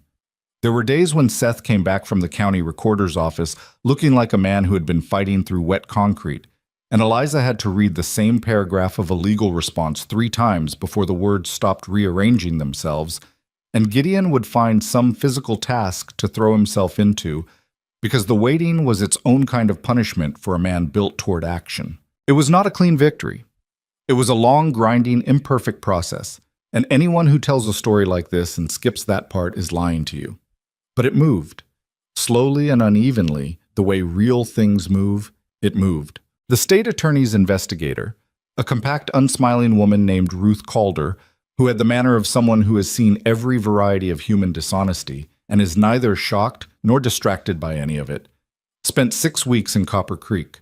She interviewed Prairie 3 separate times. She pulled the Harwick firm's Montana filing records going back to 1876. She identified 7 ranch properties in 3 counties that had been targeted through the Meridian Network, 4 of which had lost land through proceedings that could now be reconstructed as fraudulent. She built the kind of case that doesn't depend on a single dramatic document, but on the accumulated interlocking weight of 100 small records that all tell the same story from different angles. She came to the ranch twice. Both times she sat across from Eliza at the kitchen table and asked precise questions in a precise order, and Eliza answered them the same way. On the second visit, at the end of 2 hours of questions, Calder closed her notebook and looked at Eliza with the first non-professional expression she'd shown. "You organized this material," she said. It wasn't a question. "Yes," Eliza said, "from scratch, in 5 weeks." "More or less." Calder was quiet for a moment. "I've been doing this for 12 years, she said. "I've seen fraud cases built by teams of people with official authority and institutional resources that weren't this clean." She picked up her notebook. "That's not a compliment exactly. It's an observation." "I'll take it," Eliza said. Calder almost smiled. "You'll be a primary witness," she said. "When this goes to formal proceedings, it'll be unpleasant. His lawyers will try to characterize you as... They'll try different things. None of them will be kind." "I know," Eliza said. "You're not worried?" Eliza thought about the bench outside the post office, the canvas sack, the sound of Agnes Mercer's latch. She thought about 8 years of believing a story that someone else had written about her, in a ledger she'd never been allowed to read. "I've already been characterized plenty of things," she said. "It didn't stop me before." Calder nodded. She stood to leave. "Miss Thornton," she said at the door. "The Thornton property. The original farm. I want to be honest with you about the realistic outcome. The land itself passed through 2 legitimate subsequent transactions after the fraudulent seizure. Unwinding that is, it's legally very complicated, and the people who currently hold it are not connected to the fraud. They bought in good faith." "I know," Eliza said. "I'm not expecting the land." "The financial restitution claim is strong," Calder said. "That I can pursue." "Then pursue it," Eliza said. "That's enough." It was not entirely enough. She was honest with herself about that. In the private hours, in the dark of her room. There is a particular grief for a lost place that financial restitution cannot touch. The farm had been her father's hands in the soil, and her mother's kitchen in the mornings, and the specific smell of the barn in winter and the field where she'd learned, at age 14, to run a set of books. Money doesn't buy those things back. It never does. You carry the grief for the place, the irreducible specific loss of it, and you put it somewhere inside you that you can visit without being destroyed by it, and you keep going. She was learning to do that. It was not something you finish learning. Blackwell's formal charges were filed in December. They named him directly, not through Meridian, not through Harwick, but by name, as principal architect of a fraudulent land and water acquisition scheme operating across 3 Montana counties over 7 years. The charges included fraud, forgery of official documents, conspiracy to deprive landowners of property rights, and 2 counts relating specifically to the manufactured legal proceedings against the Potter and Henderson properties. He did not come back to Copper Creek after the hearing. His lawyers operated out of Billings. He was, by all accounts, Eliza received through Seth and Calder, a man in the process of discovering how far money could go when the facts were sufficiently well documented, and the answer was, not as far as he'd relied on. Sutter, the land agent, was charged separately. 2 partners at Harwick and Sons resigned their registrations and cooperated with investigators in exchange for reduced exposure. Prairie received a formal censure and was barred from working as an accountant in the state of Montana, which was, Eliza thought, a sentence that fit the crime in a poetic sort of way. The Potter parcels were restored in February, after a county commission ruling that the adverse claims had been fraudulently filed, and were therefore void from inception. Agnes Potter received the notification by mail. She came to the Cross Ranch 2 days later, unannounced, driving her own small wagon, and knocked on the front door. When Eliza answered it, Agnes Potter looked at her for a moment, this small, stiff-backed woman with the weathered face and the white hair. And then she did something unexpected. She held out a jar of preserved plums. "I put these up in September," Agnes said. "I was going to keep them, but I think you should have them." Eliza took the jar. It was warm from the wagon, and the plums were dark and perfect in the glass. "Thank you, Mrs. Potter." "Agnes," she said, "after everything—" She stopped, started again. "My husband wants to come and thank you personally. I told him to give it a few weeks because you've probably had enough people at you." She looked past Eliza into the house, then back. "Have you?" Yes, Well, a few more are all right," Eliza said. "Come in. I'll put coffee on." Agnes Potter came in and sat at the kitchen table, the same table where Calder had asked her questions, where Walt Henderson had spread his account books, where the brothers ate supper every night in their noisy and imperfect way, and they drank coffee and talked for an hour. Not about the fraud, not about the hearing, but about things adjacent to those things, about what it means to work land for 30 years and feel it become part of you, about what it does to a person to think they've failed at something they gave their life to, about the specific quality of relief that isn't quite happiness, but is deeper than happiness. The relief of having a wrong thing named as wrong. "I kept thinking," Agnes said, wrapping both hands around her cup, "that James and I had just gotten old, lost our edge. Young people make mistakes from inexperience. Old people make them from the other direction. You stop double-checking the things you know how to do because you've done them so long." She looked at Eliza steadily. "But that wasn't it." "No," Eliza said. "It was never it," Agnes said. "They just made it look like it was." "That's the design of it," Eliza said. "Make it look like your own failure. That way you don't look for the source." Agnes was quiet for a moment. "You knew that," she said, "because it happened to you." Eliza looked at her coffee. "Yes." "Does it help?" Agnes said. "Knowing the truth of it?" Eliza thought about this honestly, the way the question deserved to be thought about. "Some things, yes," she said. "Some things, the grief for the place, that doesn't change. But the weight I was carrying that wasn't mine to carry." She paused. "That's lighter." "Yes, that's considerably lighter." Agnes nodded slowly. "Good," she said. "Then that's something." They were both quiet for a moment, and outside the window the February light was doing its thin, pale Montana winter thing, and somewhere in the barn Caleb was working on something with a hammer, the sound of it coming through in a steady rhythm, and the smell of coffee was in the kitchen, and Agnes Potter was sitting across from her with the plum jar on the table between them, and Eliza thought, this is a real moment. Not a perfect one, not a resolved one, just real. Just two women sitting with the truth of what had happened to them, in a warm kitchen, on a cold day. You have to learn to take those moments when they come. The Cross brothers gave her a formal place at the table in February too, though not in any official way, because they were not particularly official people. It happened the way most real things happen in that house, incrementally, without announcement, and then all at once. It started with her name on the ranch accounts. Gideon asked her in early January if she would take on the accounts formally and permanently, not as a temporary arrangement, not as the provisional help around the ranch it had started as, but as an official role with official wages, written into the ranch's operating papers. She said yes. Seth drafted the paperwork, which was brief and clear, and included a wage that was not extravagant but was genuinely fair. And Gideon signed it, and Eliza signed it, and that was that.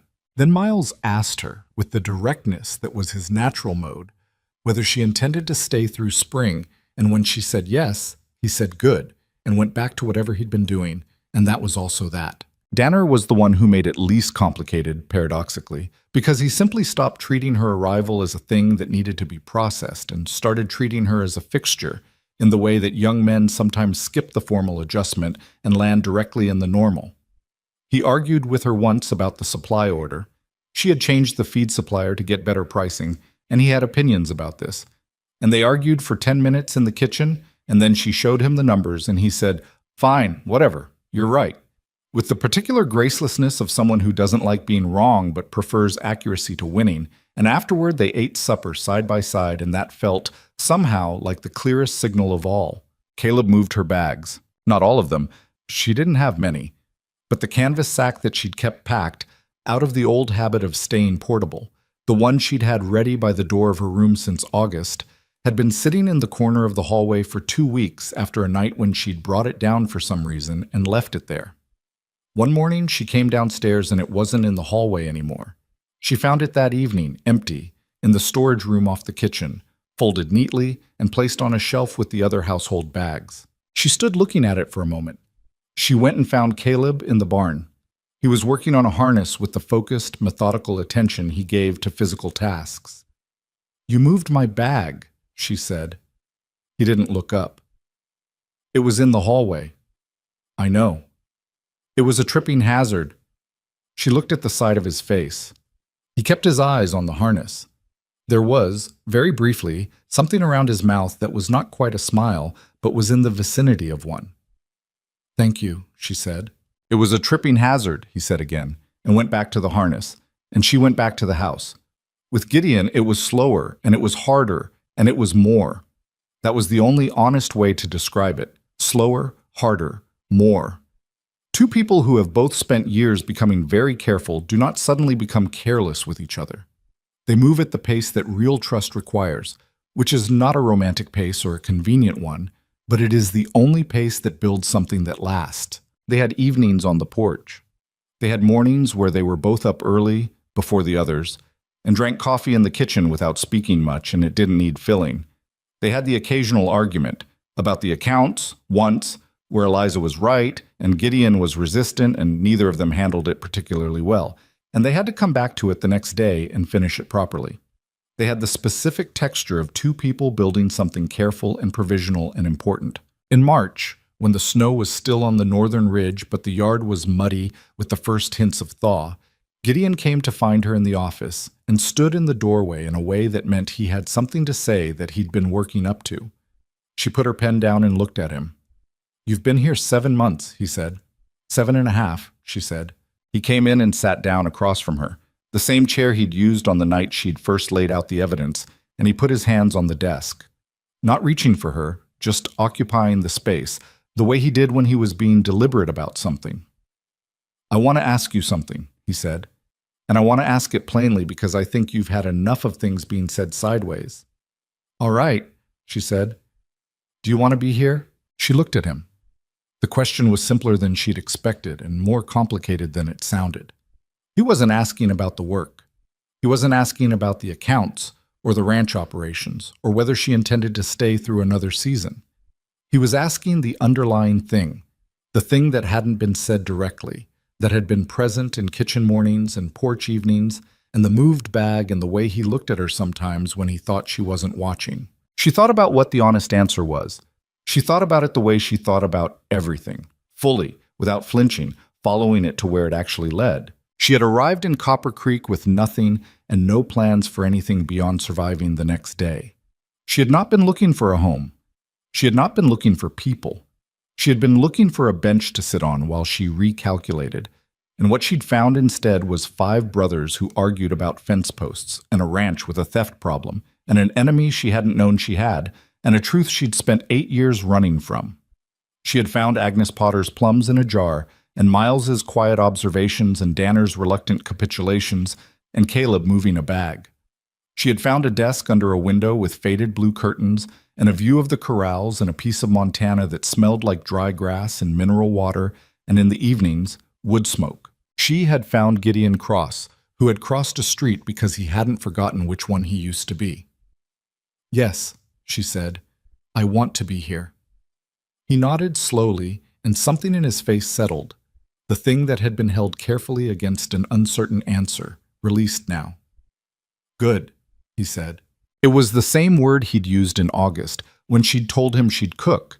It meant the same thing now that it had meant then. Acknowledgement, acceptance, the simple welcome of a thing being what it should be. And it meant something more too, the extra weight of 7.5 months in it, the winter in it, the truth in it. She looked at his hands on the desk.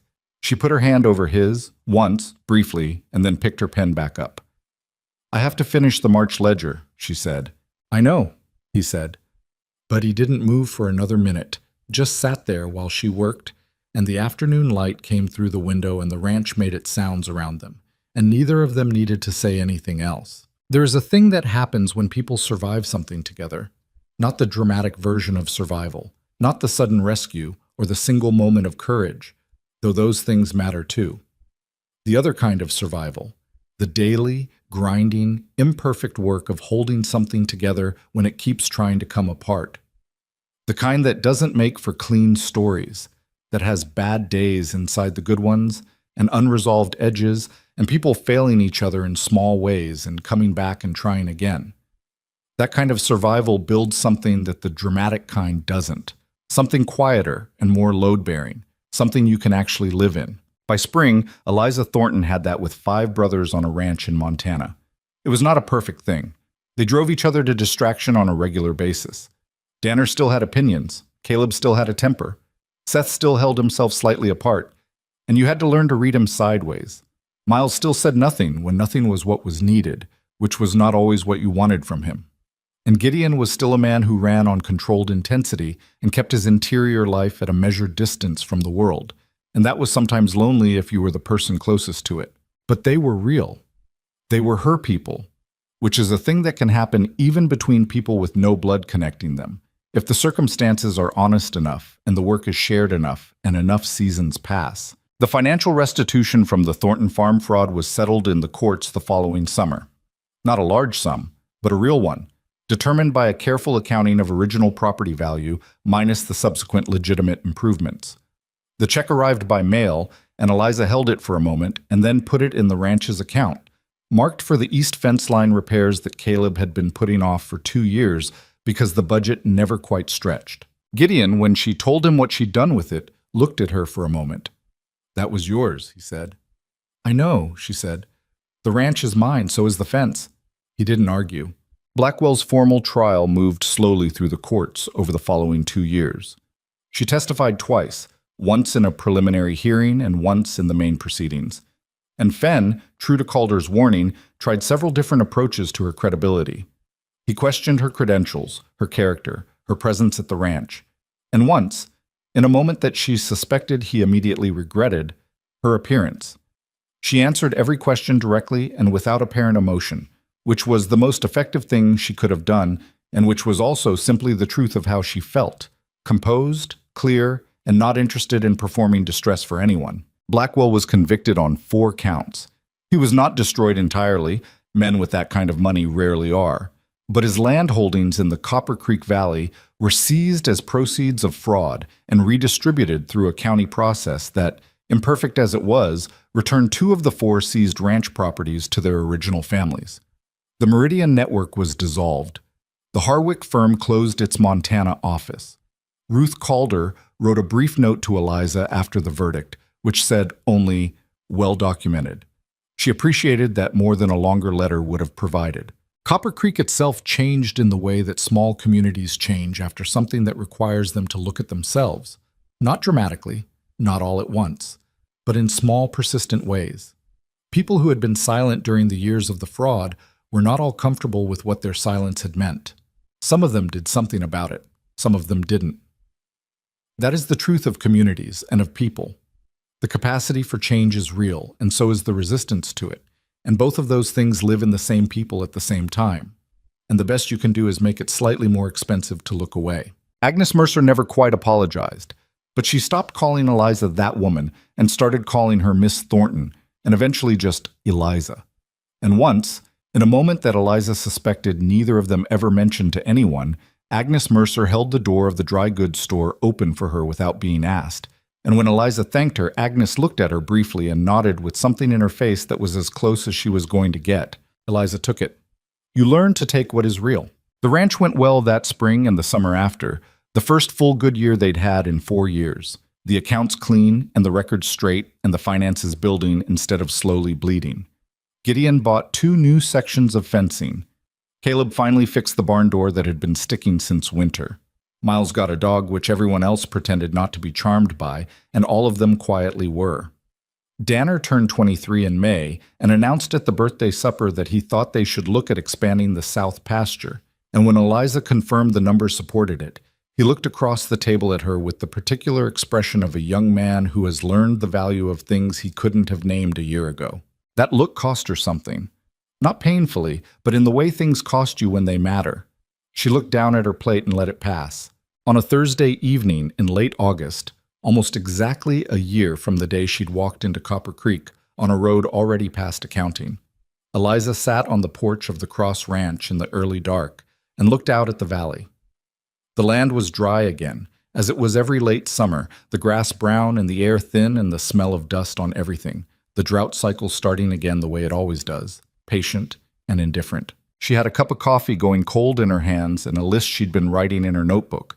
Supplies needed, a note on the feed contract renewal, a reminder to pull the cattle tallies before the end of the month. The ordinary weight of a working life. Gideon came out and sat in the other chair. They were quiet for a while, the way they were comfortable being quiet. The stars were coming out over the northern ridge, the first of them, and somewhere in the lower pasture the cattle were moving, slow sounds in the dark. "You all right?" he said. "Yes," she said. He looked at her in the specific way he had, not pressing, not performing concern, just actually looking. "What are you thinking about?" She looked at the valley for a moment. She thought about an honest answer, the way she thought about everything. "The road," she said finally. "The south road, coming in. I was thinking about walking in on it, this time last year." She paused. "I had stale bread in my sack." "I know," he said. She looked at him. "You do?" "You told me back in September," he said. "You said you'd eaten the last of it that morning." She hadn't remembered telling him that. The fact that he had held on to it, quietly, without making anything of it, did something to her chest that she had learned by now to let happen without either running from it or making too much of it. "I keep expecting it to feel like something it doesn't feel like," she said. "I thought belonging somewhere would feel, I don't know, more finished, like an ending." "Does it?" he said. She thought about it honestly, about the imperfect brothers and the ordinary arguments and the unresolved parts and the grief she still carried for the farm, and about Calder's 2-sentence note and Agnes Potter's plums and the empty canvas sack on the shelf in the storage room. "It feels like a beginning," she said. "Still, it just feels like a beginning that's going to last." He nodded. "That's what they are," he said. "The good ones." She put her notebook away and held her coffee cup and looked at the valley going dark under the stars. And she was not happy in the simple sense. She was something more complicated and more durable than simple happiness. She was a woman who had been taken from, who had survived the taking, who had walked into a town with nothing and refused to disappear, who had found the truth and carried it into a room full of people who doubted her and set it down where it couldn't be ignored. She was a woman who had stopped running, not because someone saved her, that was not the story, but because she had done the work, every day, one ledger at a time, and the work had made a place for her, and she had chosen to stay in it. The stars came fully out over Montana. The ranch settled into its night sounds. Eliza Thornton sat on the porch of her home and let the evening be what it was. That was enough. That was everything.